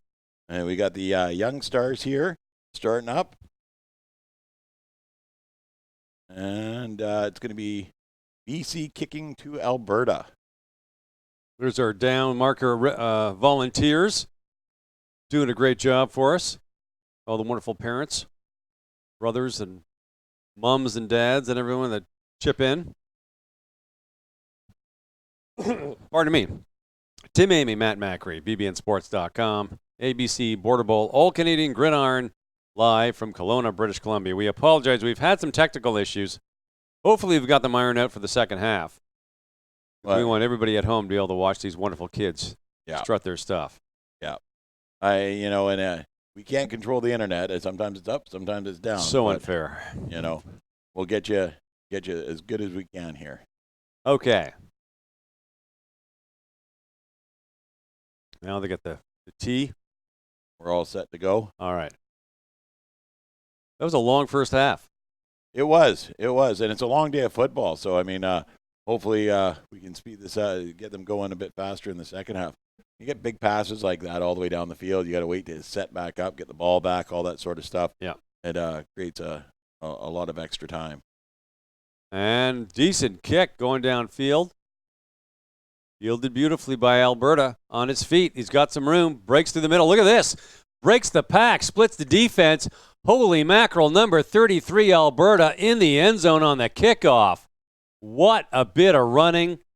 Holy smokes, Matt Macri. Wow. And Mason Herzog from Sherwood Park just rammed his way through. Well, and he had a couple of decent runs earlier in the game, but just couldn't get the blocking and couldn't get the space. But here he fields this nicely, and he does exactly what I ask every kid to do. Run forward. A little bit to the side there, but he's running forward, sees the hole, sees the daylight, gets around. There's so much red ground around the shoulders. That's not going to work with this guy. He is a big, big lad who runs well. That's a solid kid. Yeah, and he's pretty excited here. He gronks the ball, and that's a spike. That's close. Be careful. Yeah, and then he bowls.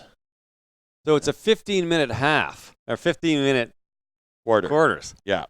Yeah, that's making it a bit longer, too. We're used to the 12-minute at this age level. Exactly. In community ball, but you want to get the kids out there and showcase them, so you want to give them as much time as you can on the field.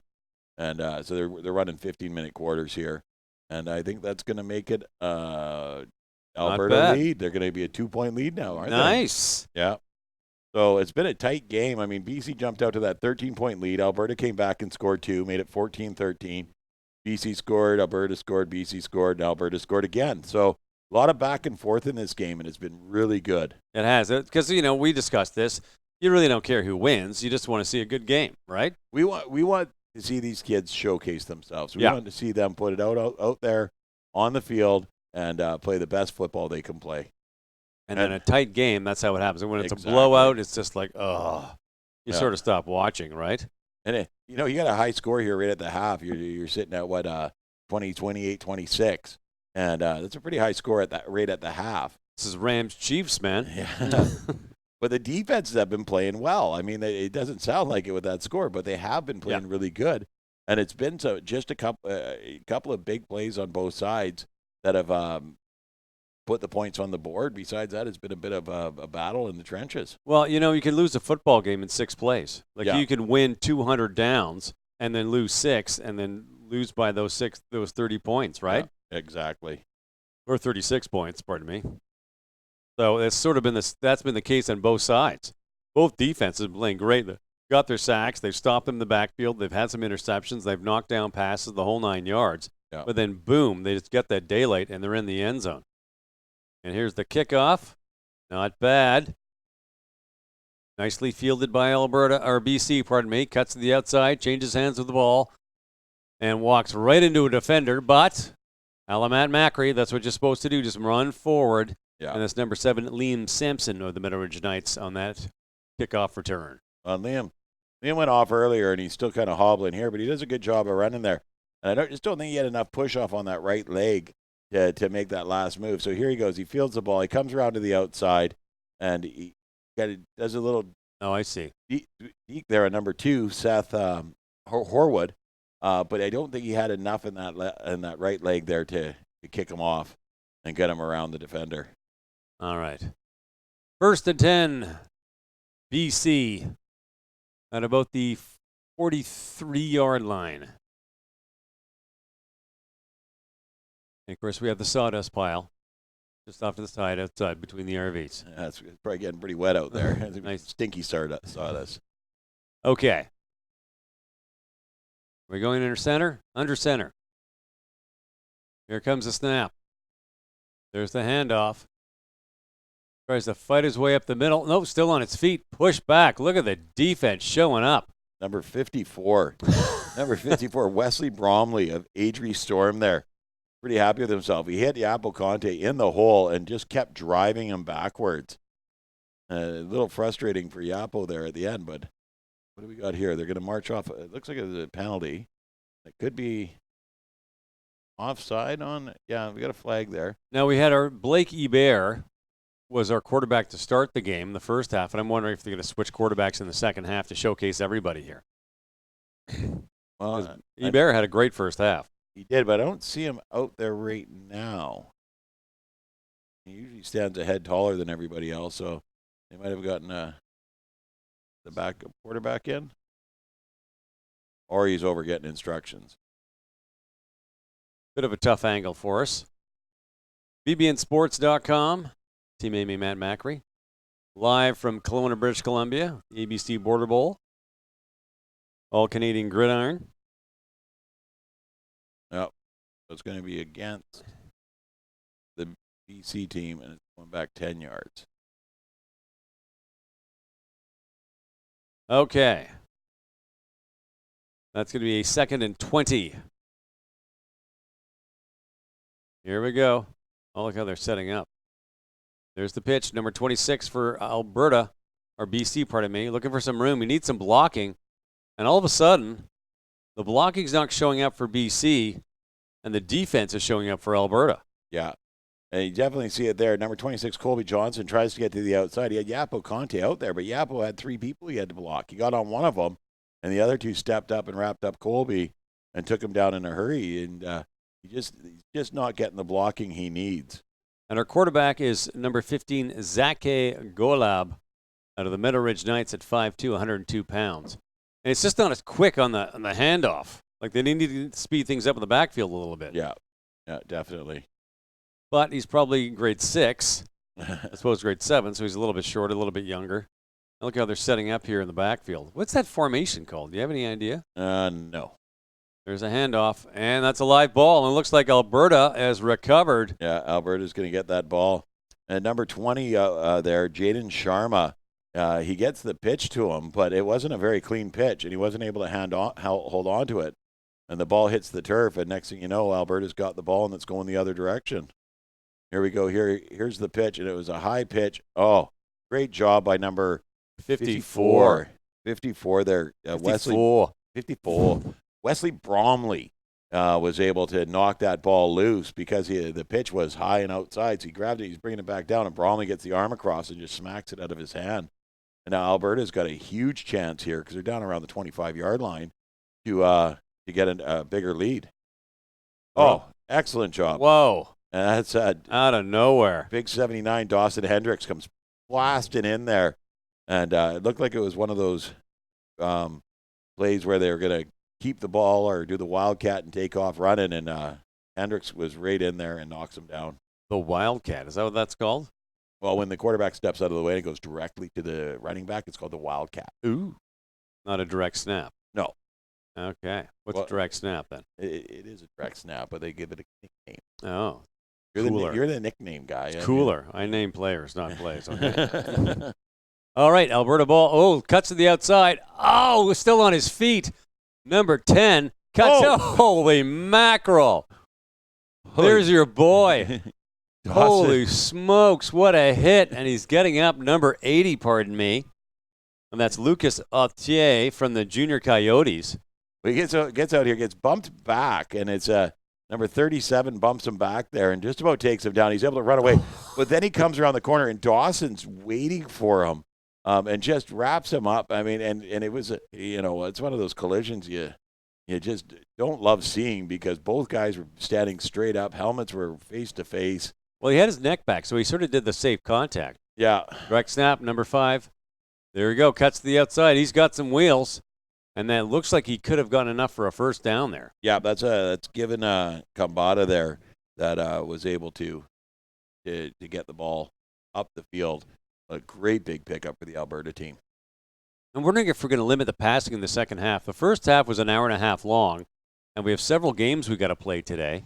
So they may have passed the word over to the coaches to limit the passing, just keeping the ball on the ground, just to speed things up a little bit. If anything, they're going to tell the refs to speed it up. Yeah. You get the plays going quicker, get the ball back faster.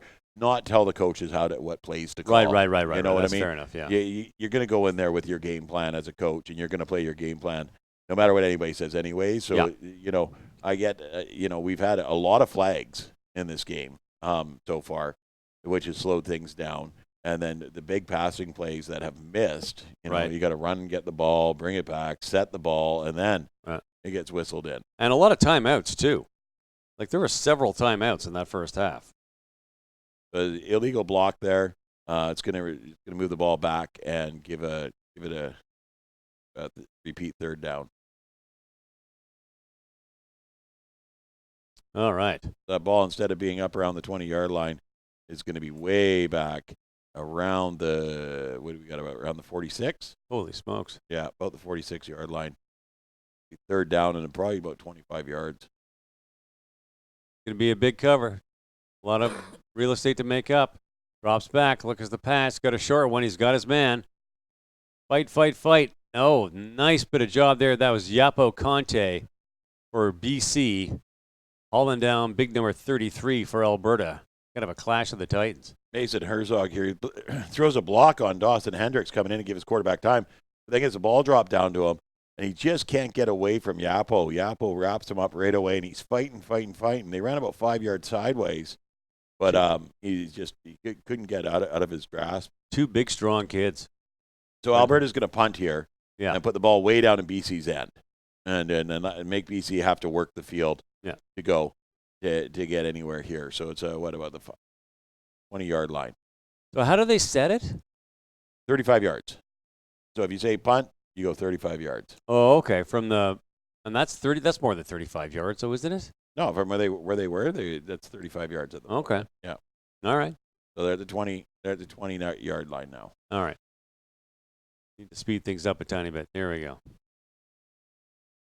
So Alberta takes over on their own, what do we say, 15-yard line? 20-yard line. Here comes the snap from the shotgun. Back to Hubert. Oh, to Yapo, up the middle. Fight. Hangs on to that ball. Still pushing.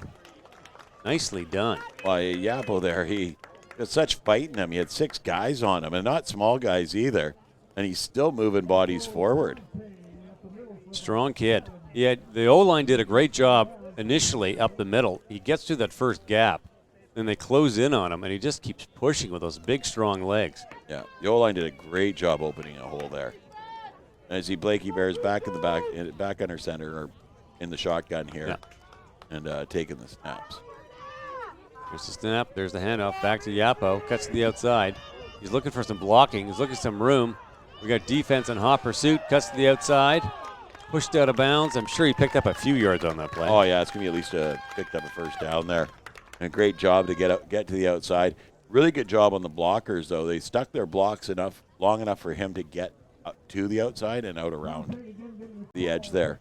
Here he goes. He does a step in, which kind of stands up the defense a bit. But when he went to step back out, his defender was right there in front of him, and he couldn't get around him easily. And then big shove here by number 10 from the Alberta squad, Silas Gardner from the Leduc Ticats. Leduc Ticats. Was able to shove him out of bounds. They go Ticats all the way out. All right, handoff. Yapo up the middle. He's got some room. He's got some fight. Did he get the first down? Pretty close. Pretty close, yeah. That's the thing about having a Yapo Conte.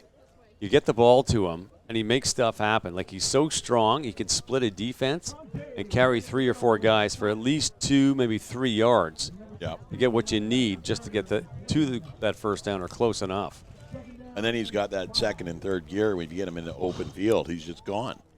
Does a really good job of turning on the gas and just leaving people in his wake.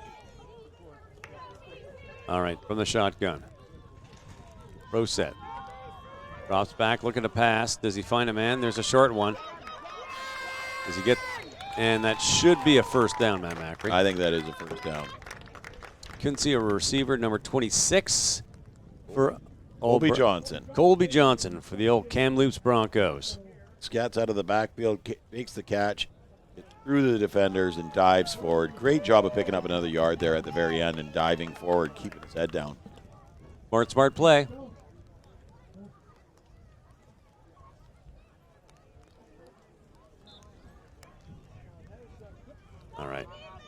All right. So as they line up here for the next play, Blakey Bear hands off to Yapo Conte one more time, and he just runs into the crowd and moves bodies a good 2 or 3 yards, get them up out of the way, and it's going to be second down here and about 7.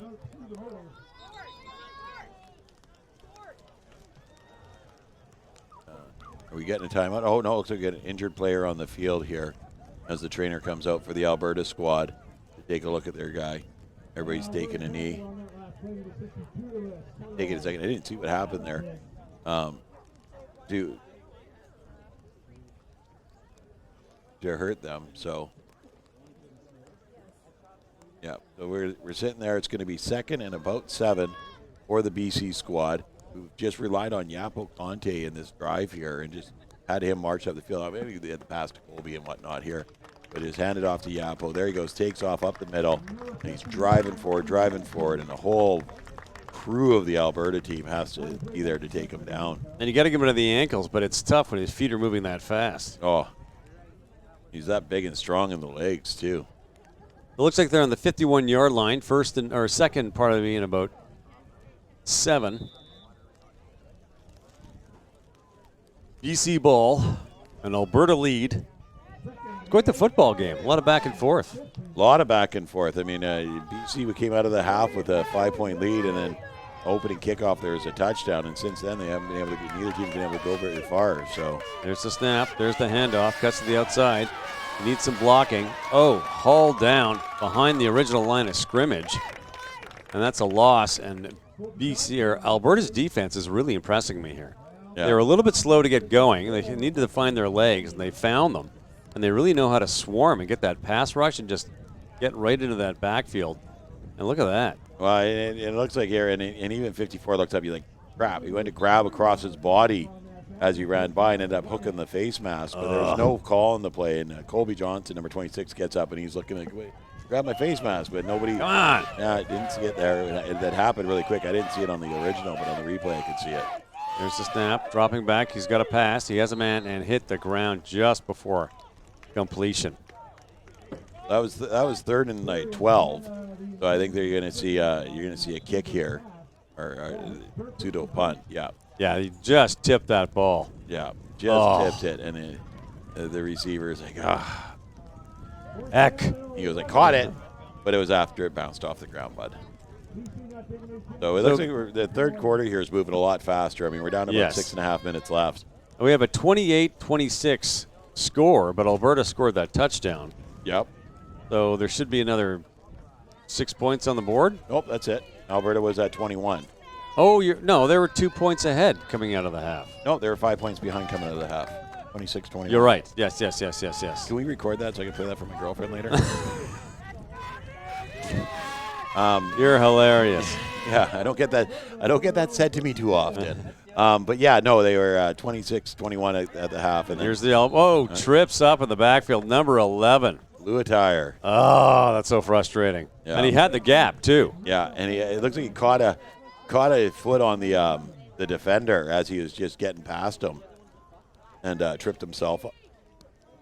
Gives himself a smack of the helmet there. He's not happy with himself. That's number 11, Kaden Jenkins, 5'5", 120 pounds at a Holy Trinity Knights. The Holy Trinity Knights. Here we go. From the shotgun. One man back. Got our slot backs and wide receivers getting position. Here comes the snap.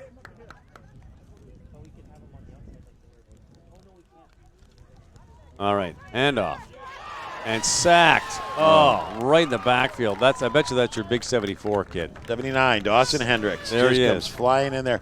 And if you look at this, he's untouched. I'm not sure of this, why they did this. The Alberta team, they send number 33, Mason Herzog, in motion, and then the tackle comes off, and they leave Hendricks completely unblocked. I mean, he's been destroying the offense in the backfield all day long, and then they just leave him unleashed. You got to make sure a body's on there. Playing with fire, my friend. Yeah. All right, here's the snap. Quarterback keeper. Does he have some room? He's got a bit. Nice stiff arm right there. Cuts to the outside. He's got the wheels. Can he beat those tacklers? Look at that perfect stride in the end zone. Nice. Number 5, Given Kambata, 5'8" and 150 pounds, left a vapor trail right to the end zone, and that's not the first time we've seen this today, Matt Macri.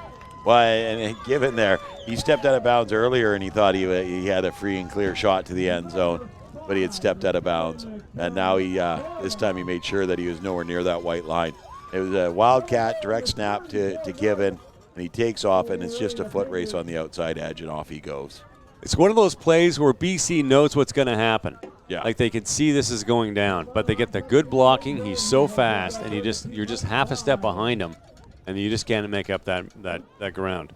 Well, it's funny because they did the same play, and I don't know, maybe the first one was to kind of lure the defense in, is they had 33 Mason Herzog go in motion over to the left side of the field, but instead of going to the quarterback and then handing it off to the running back, the quarterback ran up and blocked Dawson Hendrix, allowing the direct snap to Given, number 5, who then ran to the left to the outside, away from Hendrix. I mean, and honestly, today you've got to run away from Dawson Hendrix because he's just been unbelievable out there today. So a 34-26 Alberta lead over BC, and the offense, or 35, pardon me, because the PAT was good. The Alberta offense has really come alive, but their defense is doing their job too. So it doesn't reflect in the score. It's just one of those things. But it's been a good game, and a real showcase game because everyone's getting showcased here. Yeah, no kidding. These players are really showing that they are the up and comers in BC and Alberta for youth football. Pretty exciting stuff. Got to be fun for these kids being in a game like this. Yeah. Everybody watching around the world. And this is another thing that slows down the games. I mean, we were talking about this earlier about the flags and the long passes. The kickoffs. When you've got a lot of scores like this, I mean, we've got, 7 scores on one side and 6 on the other. 6 on the other. The kickoffs. It takes a while to set it up. It takes a while to get the ball placed. The kickoffs, we eliminate them in a lot of the provincial type tournaments. Okay. When we do the round robins. Sure. And just place the ball on the 35 because it wastes time. There's the kick. Here comes the return. Trying to get to the outside and haul down about the 30-some-odd yard line. Number 7. Number 7, yep. Liam Sampson, Meadow Ridge Knights. Yeah, he comes across the field here. So here's a nice big kick. Number 21 with a big boot. Sampson gets it, and he runs across the field. He's going forward, but there's nowhere really to go, so he's trying to get to that outside edge. He's got a good angle. But, yeah, number 26, who is Michael Sepulveda. 5'11", 138 pounds of the Airdrie Storm. Grabs him from the back and throws him down. Maybe it looks like he got a bit of a war face going on there after he crouched down. Looks like he maybe. Okay, Alberta ball. BC ball, pardon me. Nice snap. Here's the handoff. Had a bit of room up the middle there, but big number 64 hauls him down. Of course, that's Tyson Harker of the Tabor Rebels. 5'11", 255. Wow. A lot of Alberta beef going on in that O-line. Well, okay, these are grade 6 and 7s. Let's give him the benefit of the doubt and say he's a grade 7 at 5'11", 255. It's a big, strong kid. That is a big man there. And, you got Colby Johnson, number 26, who's coming in at 5'3" and 100 pounds.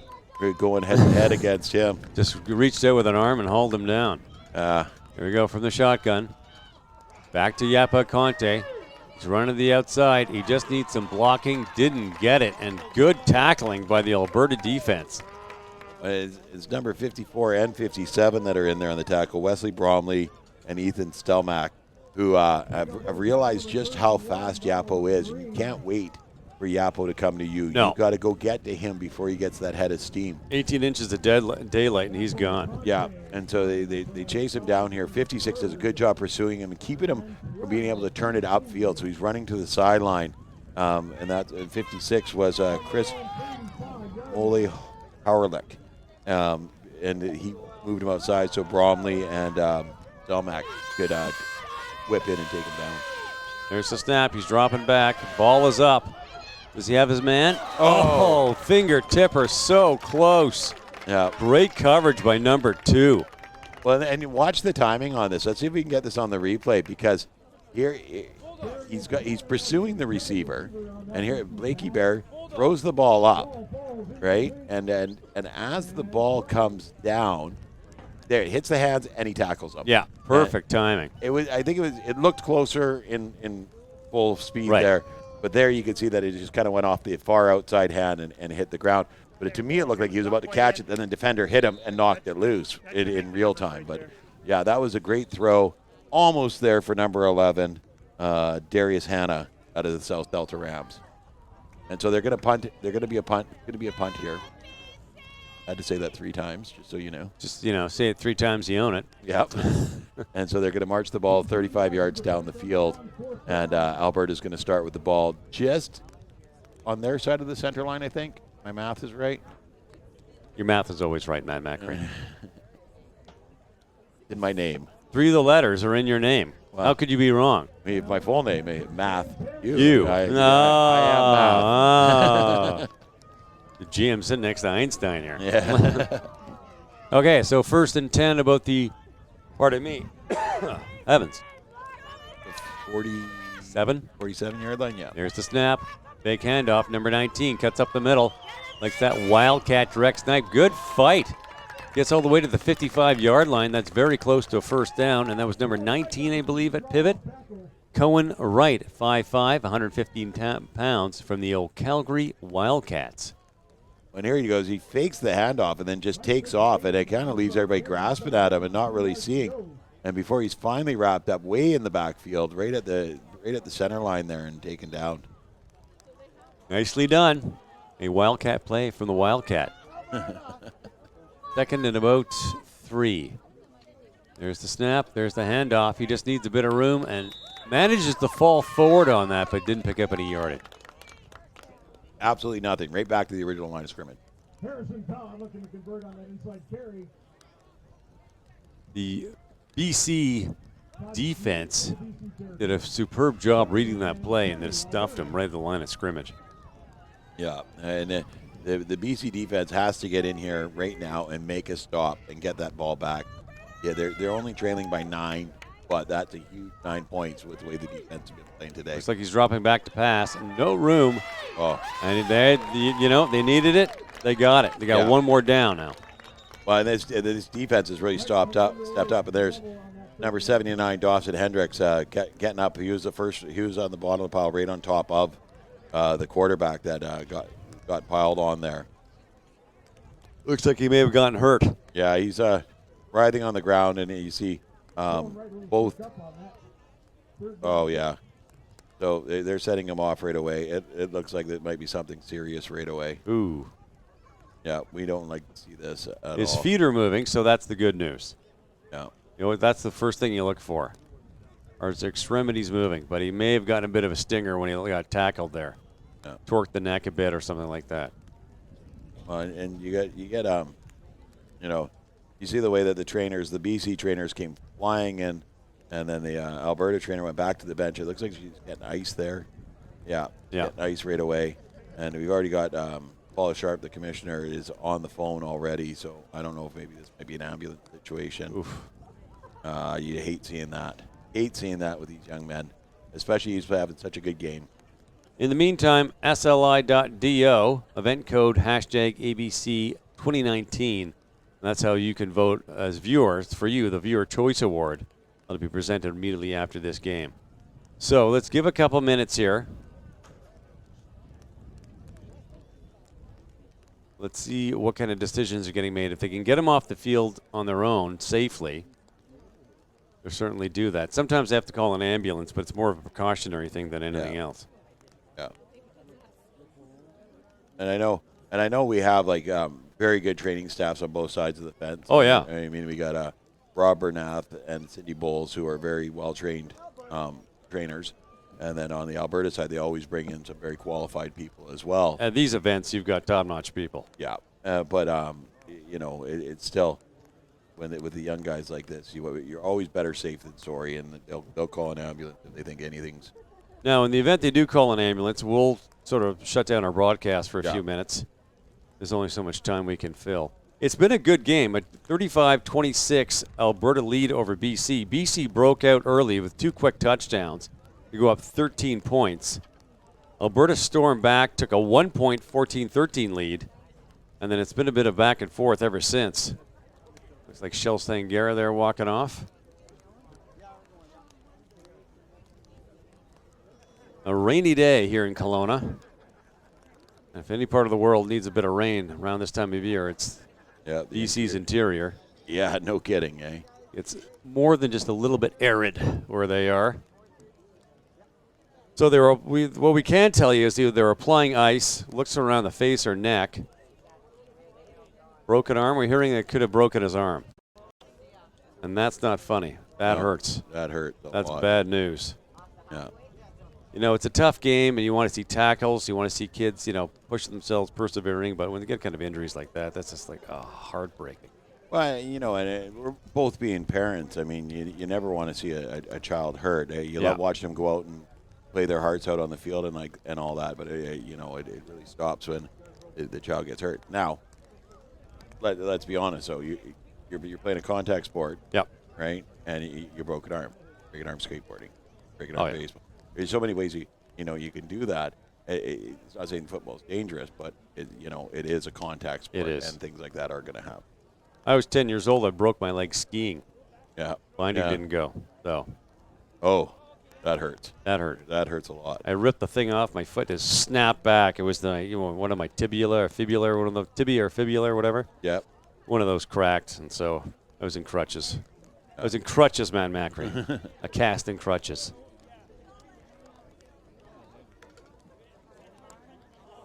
So I guess we go to commercial here from the broadcast for a bit here and just kind of take a bit of a break. And let them get this young boy helped out off the field. So we're hearing broken arm. They're applying ice. They're keeping him warm. They got the rain off him. Everyone's gotten coats and blankets.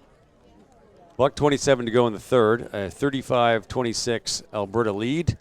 Team Amy Mad Macri, VBNSports.com. We'll take a break. We're going to keep an eye on the action. We'll come back when things resume.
One, two, three. 1, 2, 3.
Okay, down on the field here, we've got a break in the action. Jermaine Brown, the head coach of the Alberta teams, with me.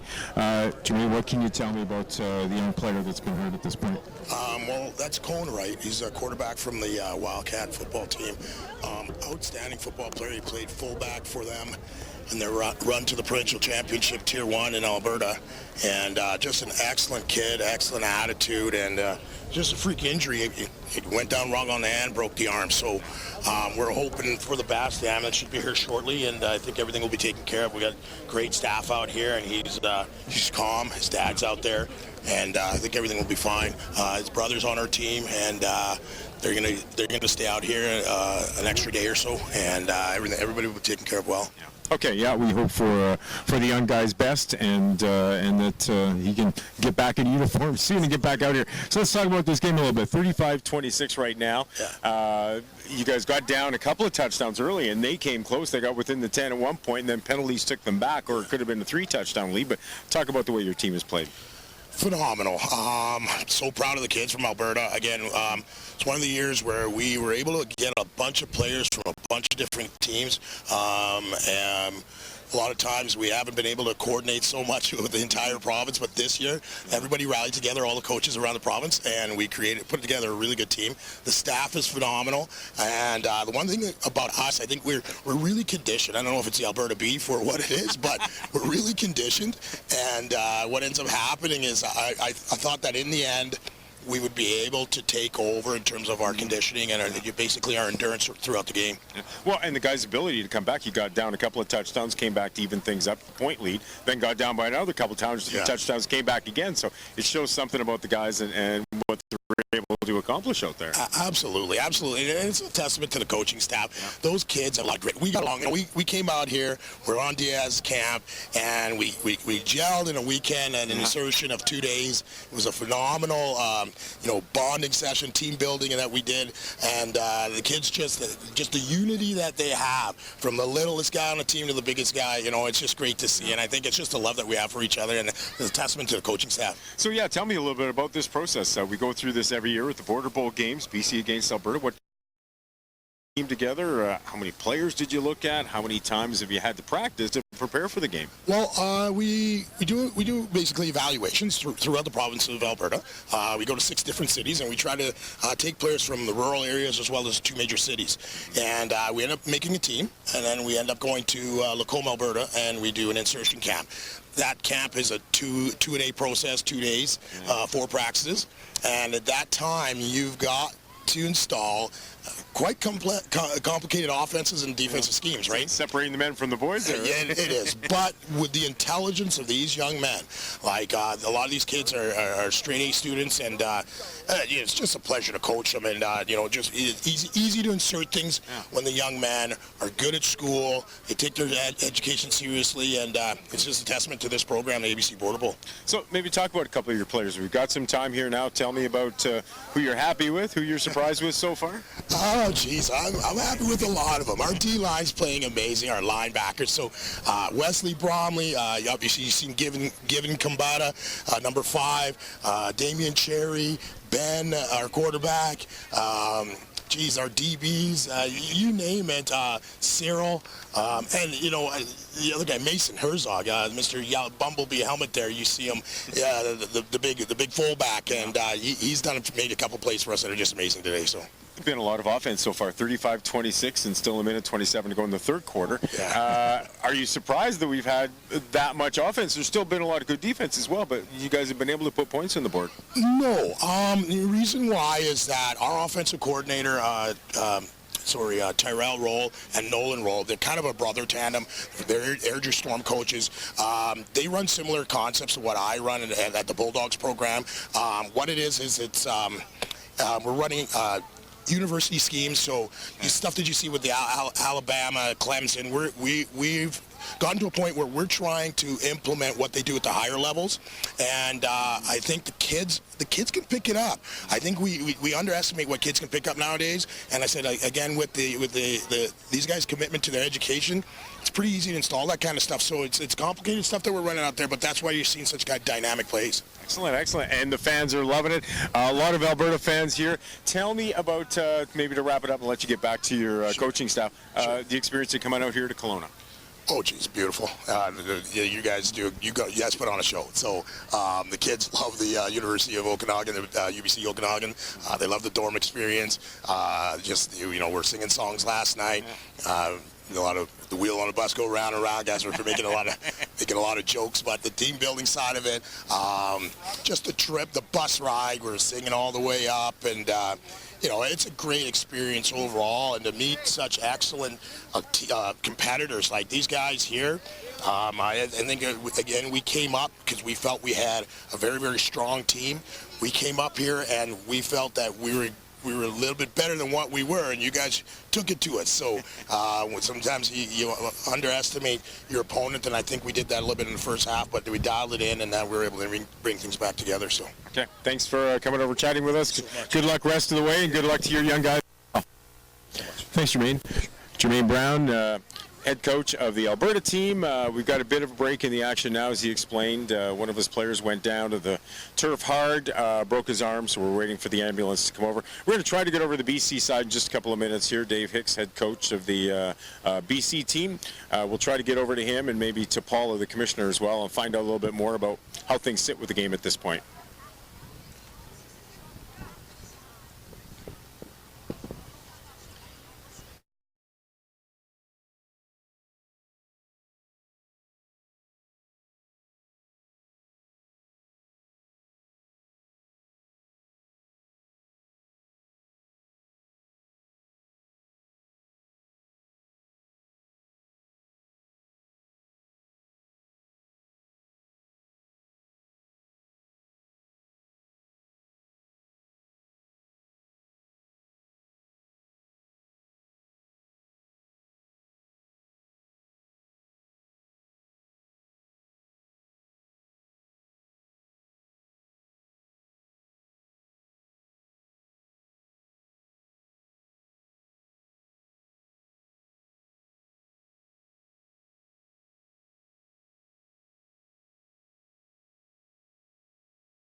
Just wait.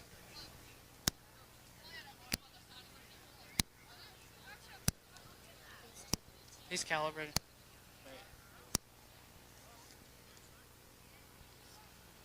So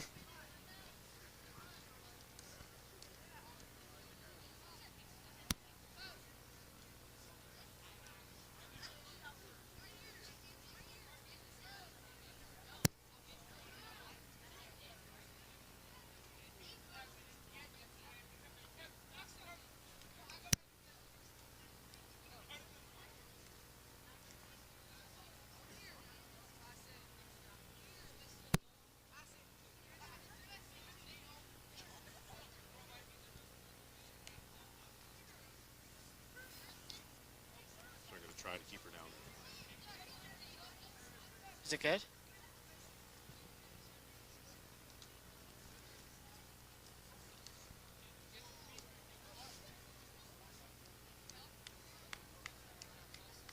Just keep it on me. Yeah. Yeah. It is getting hot. The weather's so weird.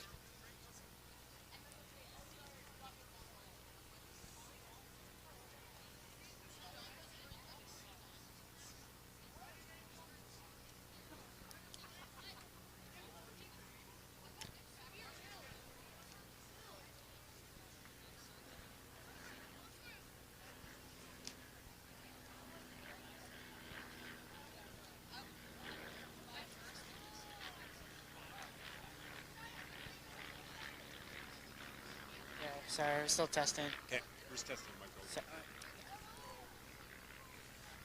So Hebert? Yeah. Okay.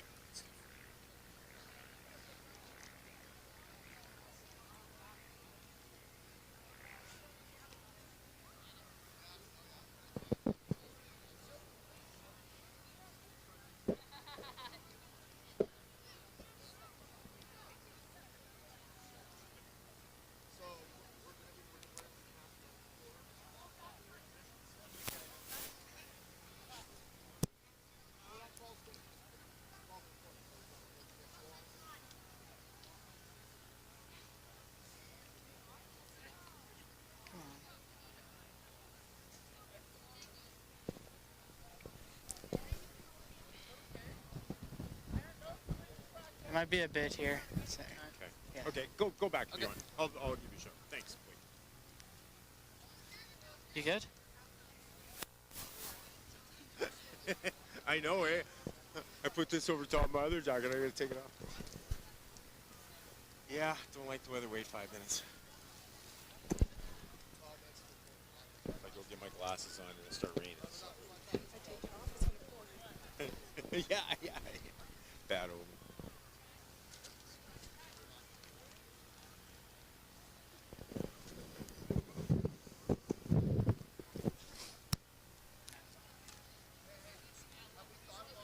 Technical issues. What are you gonna do, eh?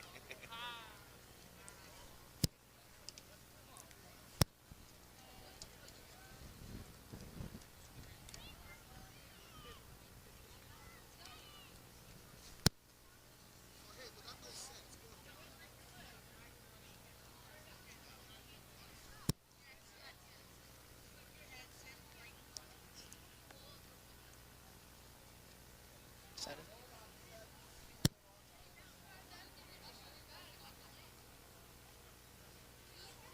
All right. Okay, we're ready. Okay. Do you want me to?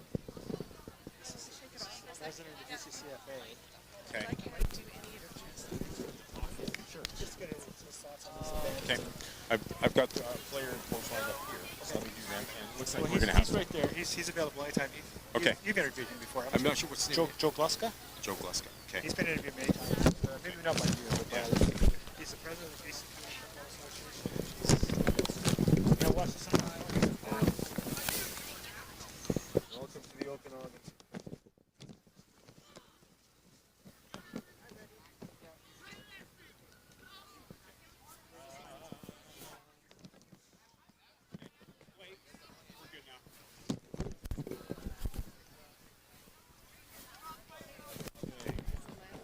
So I'm on here, so we'll talk for a few minutes.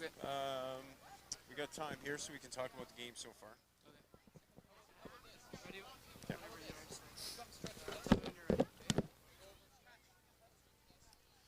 Okay, down on the sidelines here, we've got the break in the action. One of the Alberta players down on the field with a broken arm. So Blake Hebert's joined me here, number 12, quarterback for the BC team. Blake, talk about this game so far. It's kind of gone back and forth, lots of offense. Yeah, I think we keep working hard. We can put it away. Yeah. What's happened so far? Talk about it. Early in the game, you guys were able to put a couple of touchdowns on the board, got within the 10-yard line at one point, but then some penalties brought you back. You weren't able to score there. But talk about the start that you guys had. I think we came out firing. We were ready. We came prepared. What did you see out there as quarterback? What were you able to do? You had some good pass completions, some nice running plays as well. But what was kind of the game plan coming in? What was working for you guys? Just seeing the weaknesses in the defense and just calling the plays. Our OC calling the right plays to pick apart the defense. Are you calling many plays? Explain what's taking place here as quarterback. Are you calling any plays out there? Are they all coming in? Yeah, coaches calling them in. Yep. Do you get the opportunity when you come off onto the sidelines when your defense is out there to talk to your coaches, give them some suggestions? Suggestions. So what have you seen out there that you can maybe correct a little bit? I think we just keep doing what we're doing, holding our blocks. I think we'll be good. Okay, sounds good. Dave, we're going to bring in Dave Hicks here, head coach. Thanks, Blake. Thank you. Good to see you. Okay, best of luck the rest of the way. We'll bring Dave Hicks in here, and we'll talk with him a little bit. Coach, talk about this game. It's gone back and forth, lots of offense. Yeah, no, we almost expected this a little bit of a shootout. Could tell that they had a really good offensive team over there, and same with us. Both quarterbacks are airing it out well. Receivers are playing good. It's a great game. This is football, right? And we knew we were in a battle. And you love this weather. As soon as we put on the jackets and everything, then the sun comes out. Exactly, again, so. Right? Get really hot, put the jacket back on. There you go. Right? But it's been pretty good weather so far. I mean, a good start to the game. Not too hot. And then a couple weekends ago here, it was 30 degrees. So it's perfect football weather, really. It is really nice. As some of the guys are cramping up, can't move. They got to been on the field for too long or something, and it's even in this weather we get cramped. So if it was like another 10 degrees, it would be we'd be in trouble probably. But talk about the start of the game. You guys put a couple of touchdowns on the board. You got down within the 10 at one point. Then some penalties brought you back out. You weren't able to put points on the board at that point. But what did you see early that you thought you could accomplish against Alberta? Well, we kind of had we had a game plan, come into this. We kind of scripted out how we were going to start the game. It's funny because that first play there, we talked about it and we felt we were either going to score a touchdown or it was going to be a disaster. One of the two, because it was a boot, so it was a setup boot, fake run, boot around the side. Blocking was perfect, and we got the ball off, and it worked out really well. And again, we scripted out the first little bit. We knew what was happening, so we didn't know what they were going to bring defensively. So like I said, we kind of had it ready to go, and it worked out well for us. Okay. So at this point, a minute 27 to go, 35-26 the score for Alberta. What do you need to accomplish the rest of the way here? Well, we got to play D. We got to shut down the number 5. We can't let them get our edge anymore. We had to make some adjustments there to make sure we take that edge out. First and foremost, we got to stop them, and on the offense, we got to get back to what we were doing earlier, and we got to go score. We got to get that first one here. I believe it's 4th down. More than likely they're going to punt because I think it's 4th and long. So we got to score right now, and if we get a score now, we're a couple points behind. And from that point, there's lots of time left in the game, and it's just a matter of continue to play, right? But we definitely got to stop. I know when you were talking to your team just before they took to the field for the start of the game, you talked about the importance of this being BC against Alberta and building up that provincial rivalry a little bit. Talk about that. Well, it's great. The rivalry is great because we've been going at each other for the last 5. This is our fifth year at Young Stars. All the kids take pride in playing for BC, as I'm sure Alberta does. Absolutely sure they do. We try to get them jacked and ready, and we tell them this is a cross-provincial championship, right? It's a one game wins it all. There's no next week. There's no next month. There's no training camp. There's no we'll get better. It's about today, right? So it's important to all these guys and the coaches. We all worked really hard to get these guys ready to go. And, you know, we did our combine camps throughout the year and, you know, our insertion camps. And, you know, it's all right now. There's no tomorrow in this one, no next week to get back into it, right? So this is all on the line, right? I know when you came back, just before I let you go, what is the plan with a minute 27 to go in the third quarter and a 4 still to come? What is the plan? With the clock? Yeah. Well, they're gonna run the clock in the third quarter here, and we're gonna go 12-minute fourth quarter, or 12 minutes for the fourth quarter. Yeah, so it saves a little bit of time because we are behind. So we got still lots of time to get back in it. Hey, Coach, go get him. A couple quick scores, right? Good luck. Thank you very much. Thank you. Okay, Dave Hicks again, head coach of Team BC. They're down by 9 right now, 35-26 with a minute 27 to go here in the third quarter. We're expecting the ambulance to get here fairly quick and try to help this young guy from Alberta off the field and hopefully get this game going as soon as possible. Sun's coming out. It looked like a good afternoon to finish up a whole bunch of football here at the BC-Alberta Border Bowl games.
Okay, they're ready. Okay, back down on the field. Joe Glusker with me here, president of BC Community Football. A little bit of break in the action, and Joe, it's one of these things about this game of football. Sometimes young guys can go down, and Alberta players down on the field at the moment.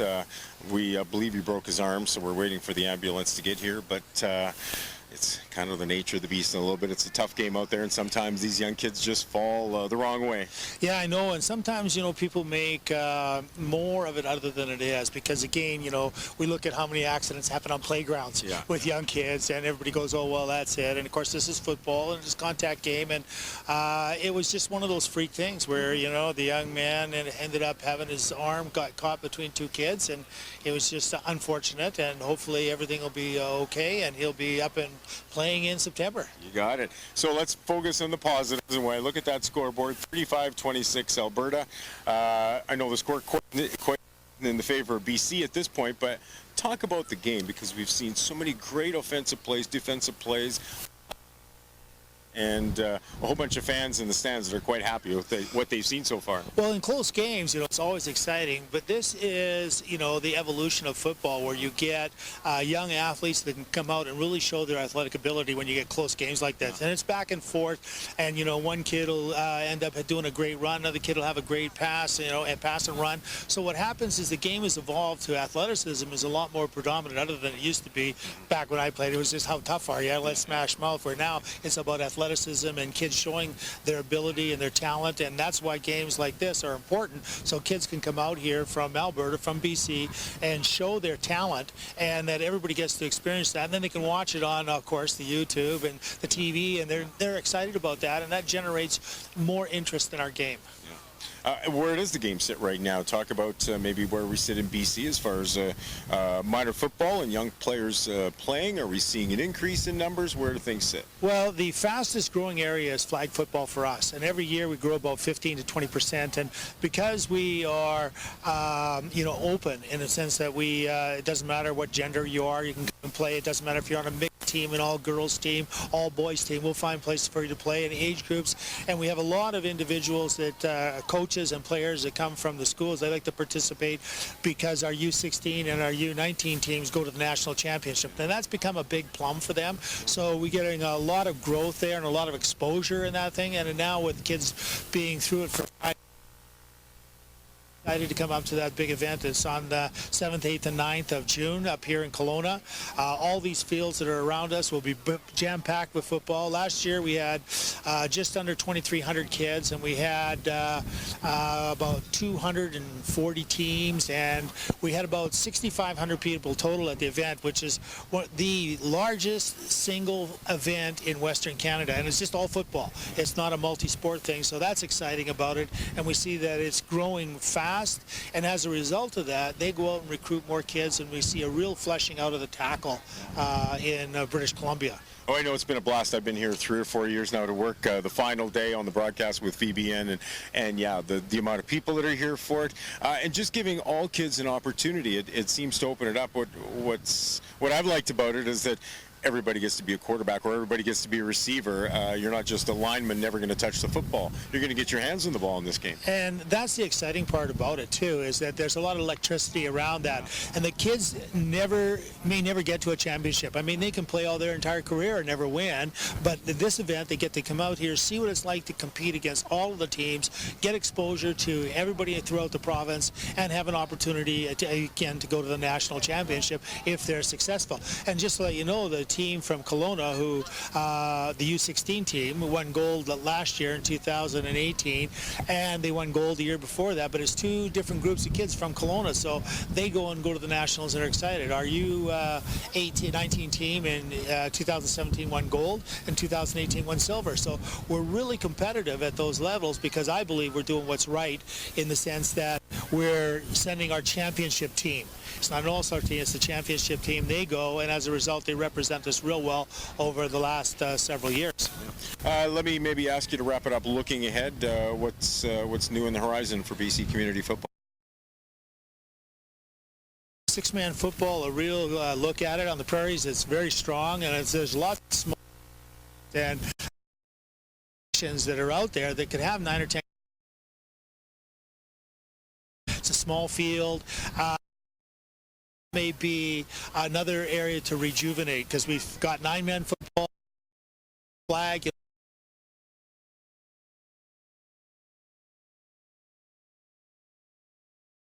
Good stuff.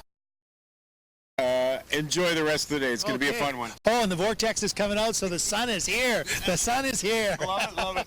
Joe, thank you very much again. Joe Galeska, the president of BC Community Football. All part of this with the ABC Border Bowl games here in Kelowna. We're waiting for the ambulance to come. We're hopeful that gets here soon, and it's just driving in now, I guess, so we can attend to this young player from Alberta and get back to game action as soon as possible. I'm so used to having a microphone that much closer. Sorry about that. I just got to remember. Yeah, I know it's hard. Yeah. Yeah, I don't know why it's coming so sensitive to us. Yeah. I don't know. Okay. So it's just like, yeah, you get so used to just like. So he wants us to do the interviews closer? If we're doing any other interviews, it's gotta be over Okay. It's really keep. It's hard to keep the singer. Yeah, we can. Well, and it's tough too because with the players and everything over here. Like I would maybe try to grab coaches real quick at the end, but I'll try to bring them partway across, I guess. Okay. They've done quite a bit. Yeah, no. For now, I think we're good. Let's leave it at that point. We've got both coaches and players. Here, I'll grab your jacket.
Number 19, Cohen Right.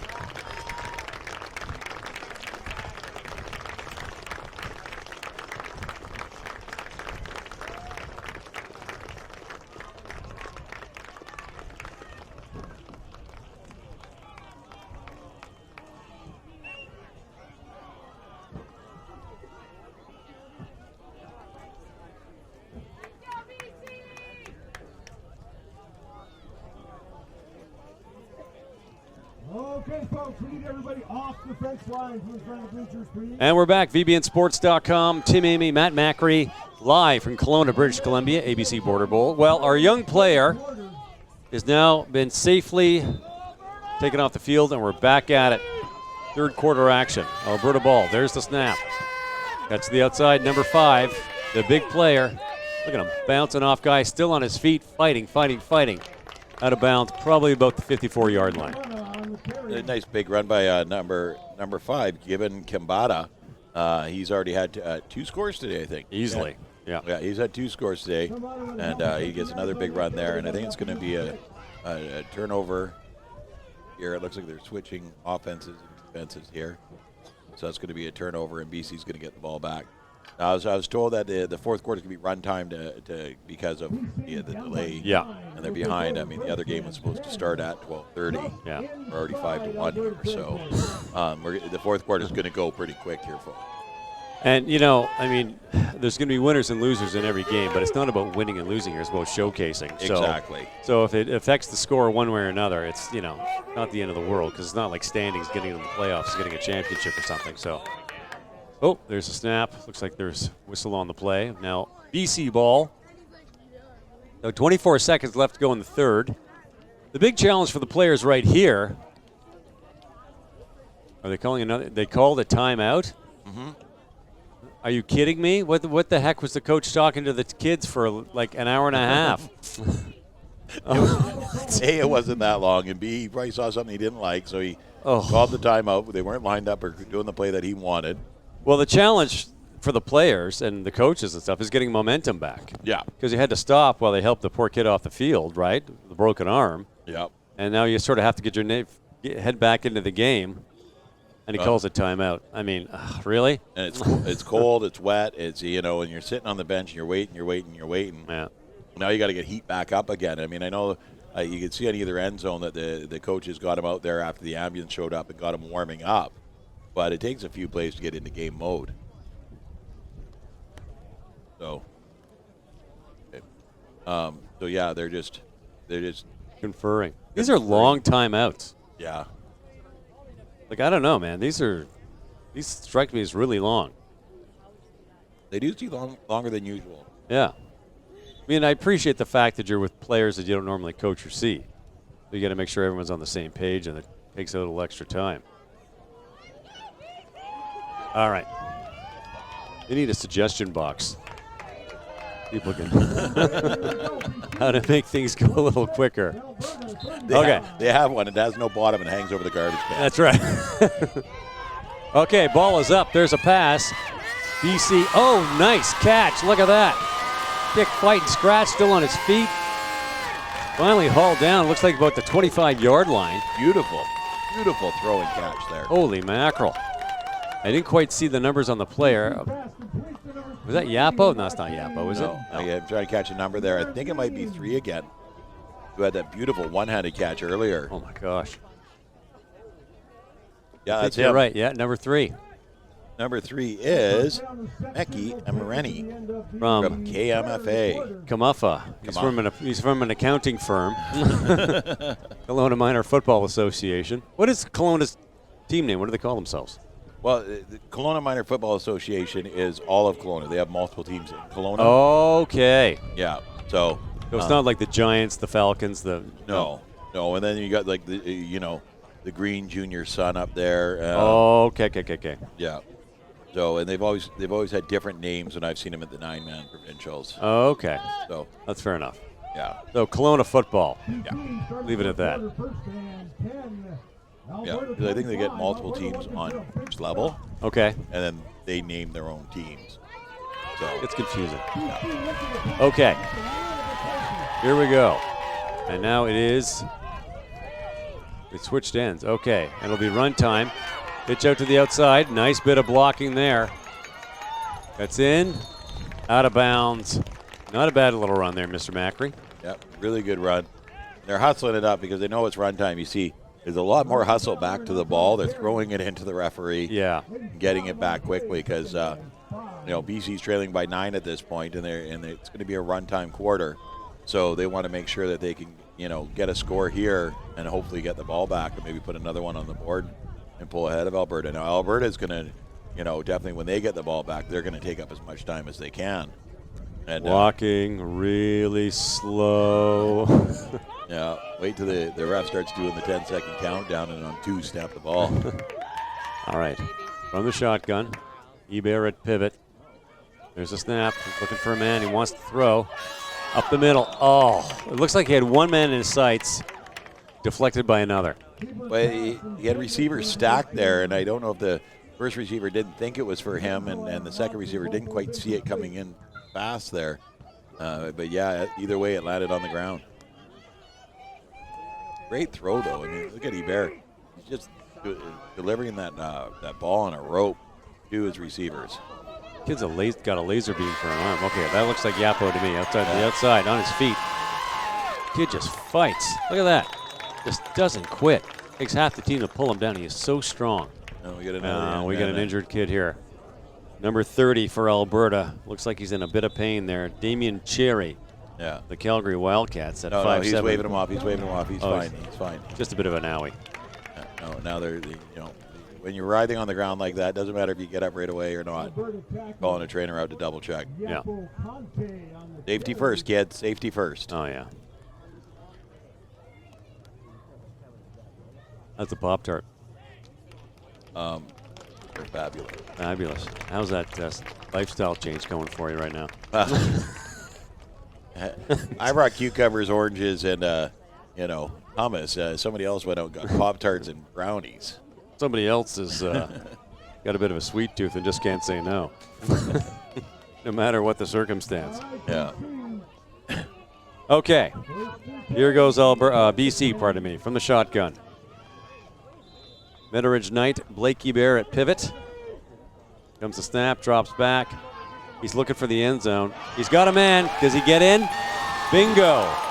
Nice bit of passing right there, and that is, of course, number 13 for BC, Renzel Aranaza, a fellow Meadow Ridge Knight at 5'5" and 115 pounds.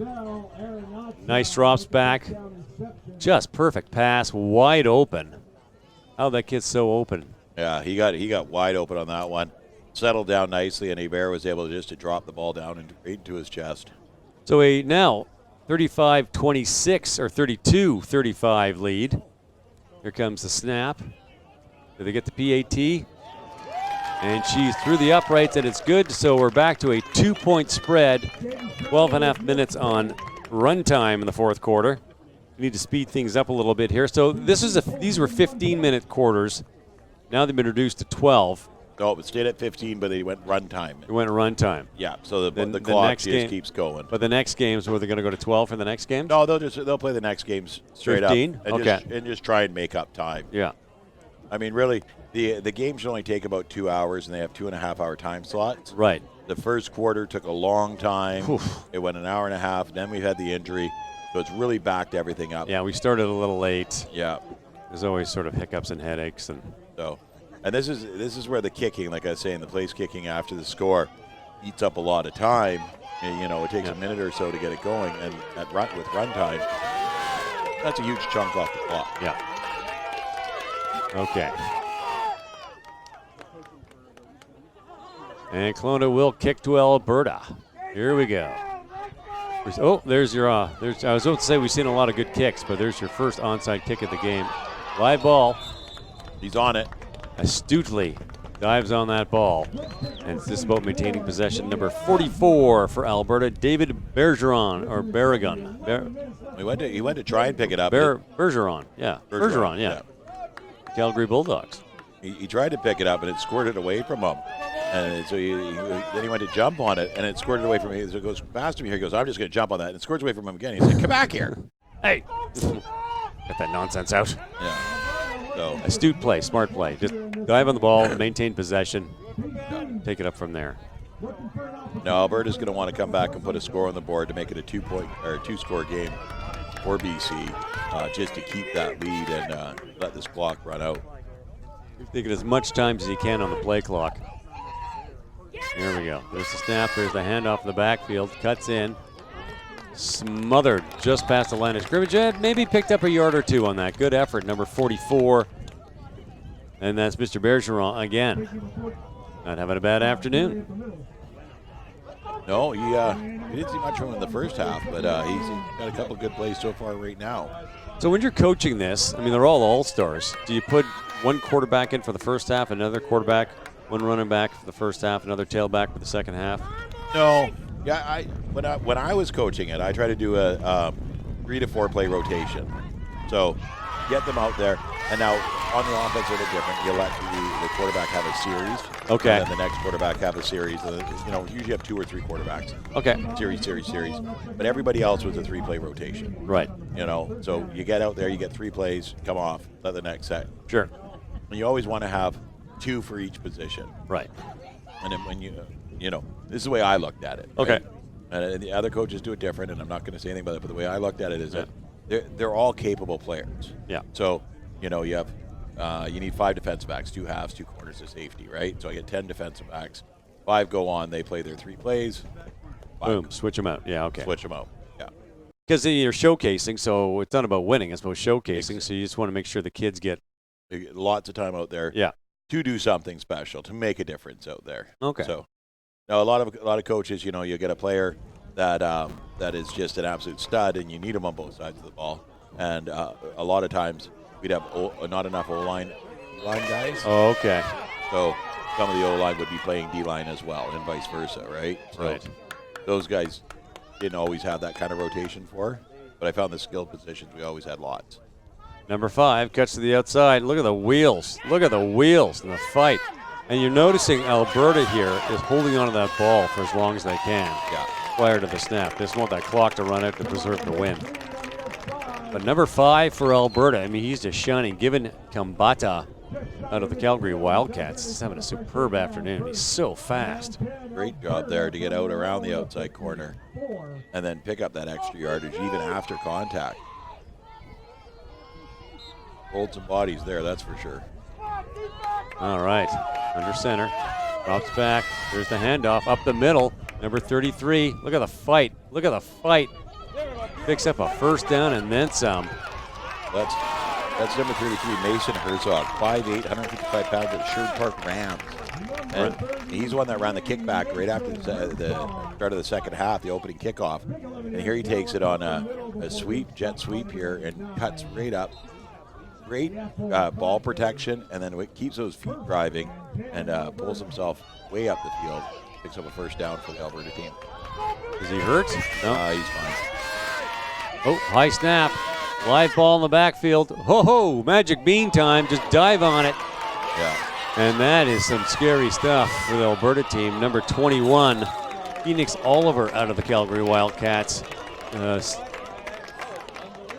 brilliant play by Klassen here. He sees that the BC guys are just on the ball. He kicks it out of the way.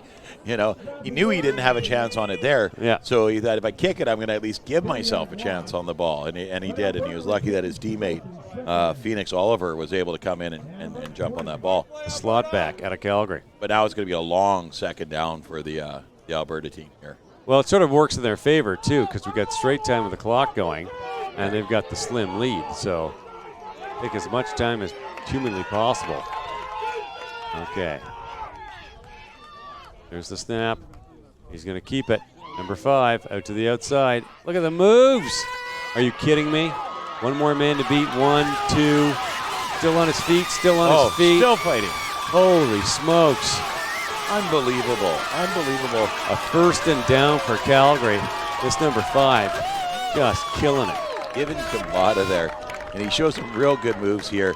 The quarterback steps up, and they let the snap go right to Given. And he takes off, beats the guy around the corner. But then the safety comes in, and he steps inside on the safety. And then the other defensive back, and before the safety's able to come back and take him down about the 5-yard line. And he was really, really close to getting another one in the end zone. Oh, we got another player down on the field. Another player. It looks like someone's grabbing an ankle. Yeah. Holy moly. Getting banged up out there today. Wow. And, you know, it's one of the things. These kids play football pretty much all year long. Yeah. Like they'll go out there and they'll play flag football. They'll play spring tackle. They'll play all high school, community, yeah. wherever they can. They love football. So you can't say they're out of shape. But these contact games, you don't see a lot of contact as you're leading into May. Yeah. Right? So bumps and bruises hurt. It's like opening week. You know, yeah. The bumps and the bruises hurt a bit more. Once those thighs are all bruised up, you can't even feel it. That's anymore. right. You lose sensitivity. Well, you get that pain threshold. Like it gets a little bit better, a little bit better, a little bit better, and yeah. You know, the first couple of hits, it's like ow, and then after a while, it's like, I guess that wasn't that bad. Yeah. You know, a lot of these boys also play rugby too, right? So yep. They there he is. There's a warrior. Looks like he must have hurt a wrist or something. No, he's limping a little bit there. Could have just been his ankle. Well, you know, Given was out there breaking ankle. Jeez, he got his own team too. Given's giving her. Giving her. Giving her. Gambada. Yeah, he's been just excellent today. Oof, he's having a game and a half. Remember, SLI.do, hashtag ABC 2019. Viewers' Choice Award. Viewers' Choice. Who's your favorite? There it is. First time you read the hashtag, you almost put a number sign, didn't you? Yeah, I did. What's this number sign, everything highlighted? What's this mean? Oh, yeah, that was me. That was me a few years ago. Yeah. Hashtag? What? Well, back when they, before they had the cell phones or Twitter, it was called pound, right? Pound, yeah. There's anyway, there's a joke in there I'm not going to repeat. All right, ball is up, going for the end zone. That's a high throw. Did he catch it? I think he brought it in. It looked to me like he brought it in. He's not celebrating a touchdown, though, so he may not have had control. Oh, yeah. We had a bad angle on that one. We got most of his back. Let's see here on the replay. Our crack camera crew could. Ace. It's a high wobbler of a catch. And it looks like he just didn't have possession. At the end there. Loses it at the end. Good on the secondary, though. I mean, they got in his face, and they got the hand up on the ball. And okay. Can they get her in? Oh, Mason Herzog. They faked us all out. We were looking for the throw, and they handed it off to Mason Herzog. And he spiked the ball. He's got to be careful. Wronked it one more time. He's excited about this. He's a happy man right now.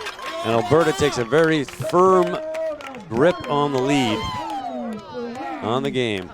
Yeah, so they fake the pitch out to number 80, who is Lucas Authier, and it comes back to Mason Herzog on the counter, and Mason goes tearing into the end zone, pretty much untouched. You got to watch those spikes, my friend. Yeah. So 30. Oh. Here we go. So it'll be 41. 41-33. With kick pending. The PAT. Pending on the PAT. And that all but locks it up for Alberta right now, because with the great time the clock running. Yeah, the PC's running out of time. They're going to have to come up with.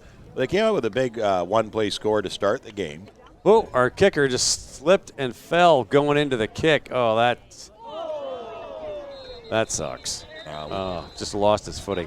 It's been raining today in Kelowna, and the field is kind of wet and slippery, and it's turf. And so, yeah, his foot just came off. Oh, he tweaked an ankle. Ouch. It looks like he caught a cleat going in. It really torqued that, man. Yeah. Holy smokes, that looked painful.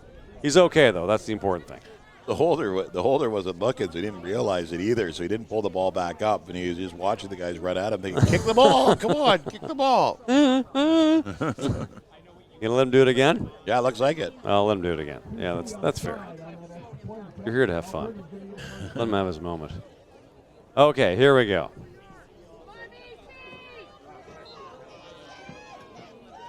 That looks good. 41-33, Alberta lead over BC. 42, pardon me. With about 3.5 minutes to go on runtime here in the fourth quarter. It's been a very long game. It's been good. Been very entertaining, but we have 3 more games after this. And it's taken a bit of time to get through this first one. Well, it's 3 hours and 15 minutes already, and yeah. The other game was supposed to start 45 minutes ago. Hopefully, the next 2 games move quickly, and we won't be starting the Rising Selects too late tonight. Being the Rising Selects and the Rising Sun. Yeah. The First setting thing sun. tomorrow morning. Yeah, the rising sun tomorrow morning. Yeah. I'll be gone home by then. That's right. Well, if we may put a suggestion in the suggestion box, rather than start the first game at 10, start it at 8:30. Yeah. So if you're delayed and it starts at 9, you still got the full day, right? Yeah. But, I mean, I get it. It's tough getting the kids out of bed and blah, blah, blah, blah. There's a lot of kids, a lot of coordinating, but you got to get these games started earlier. Yeah. It's 4 games in one day is a lot of football. It's early mornings, that's for sure. Yeah. Well, Alberta with a little bit of headlock on this game. And they're kicking off to BC. And he shanks the ball. Looks like we have a flag. Oh, he somebody tried to blew cut a back. tire. He tried to cut back and get around him, and he just went right out from underneath him. Renzo there was had a huge day and made some big scores, but he's frustrated with himself there because he just couldn't keep his footing when he tried to cut back. So Yapple misses the ball. Renzo steps up, picks it up, runs for it, sees it, it's all cut up. So he tries to cut, and he just couldn't keep his feet underneath him. His body went faster than his feet did on that one. And there was a flag on the play, but what could the flag be? Because there was no opposing players. It could have been offside. Okay. Yeah. After the ball was kicked? Be offside on the Alberta side, running towards them. Oh. Well, if that ref okay. saw that one of the players was ahead of when the ball was kicked, Gotcha. then he would have thrown that flag. And you just applied at the Yeah, at the wherever they placed the ball. Okay, that place. Okay, BC need to get a score. Oh, and somebody was offside.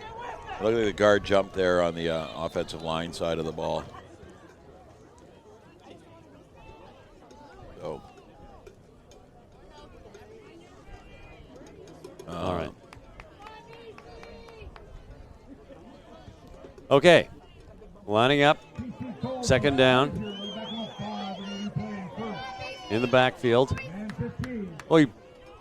Oh, nice passing play. You had the player wide open. Sorry, I lost track of the play there. Drop back to pass, had a receiver wide open, just couldn't connect. He would have been gone. He would have been Gone, gone. All right, players are hustling, trying to get up, lined up here with just a few minutes left to go. And it looks like they've called the game, so that's the game. At the end of the ball game. And Alberta, a nice little comeback, a 42-33 win in a rather marathon of a game.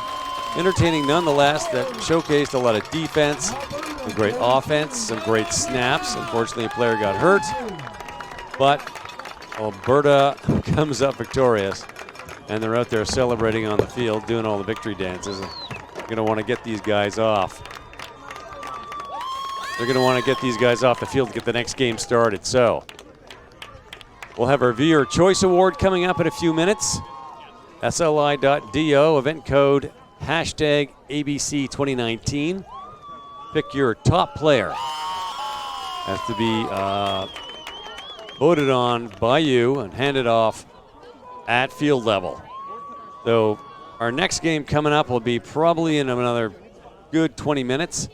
Got to get these kids off the field, got to get the awards done, get the other kids on the field. And hopefully the next game will be a little bit quicker than this one. This one drawn out a long time. It's an hour and a half to get through the first half. And still lots of football left to play. So we're Tim Amy, Matt Macri, VBNsports.com. The All-Canadian Gridiron ABC Bowl in Kelowna, British Columbia, with Alberta taking the first game over BC to start the day. So another few minutes. We'll be down at field level with the award ceremony. And I'm going to wrap up, and we'll be back in a few minutes. VBNsports.com.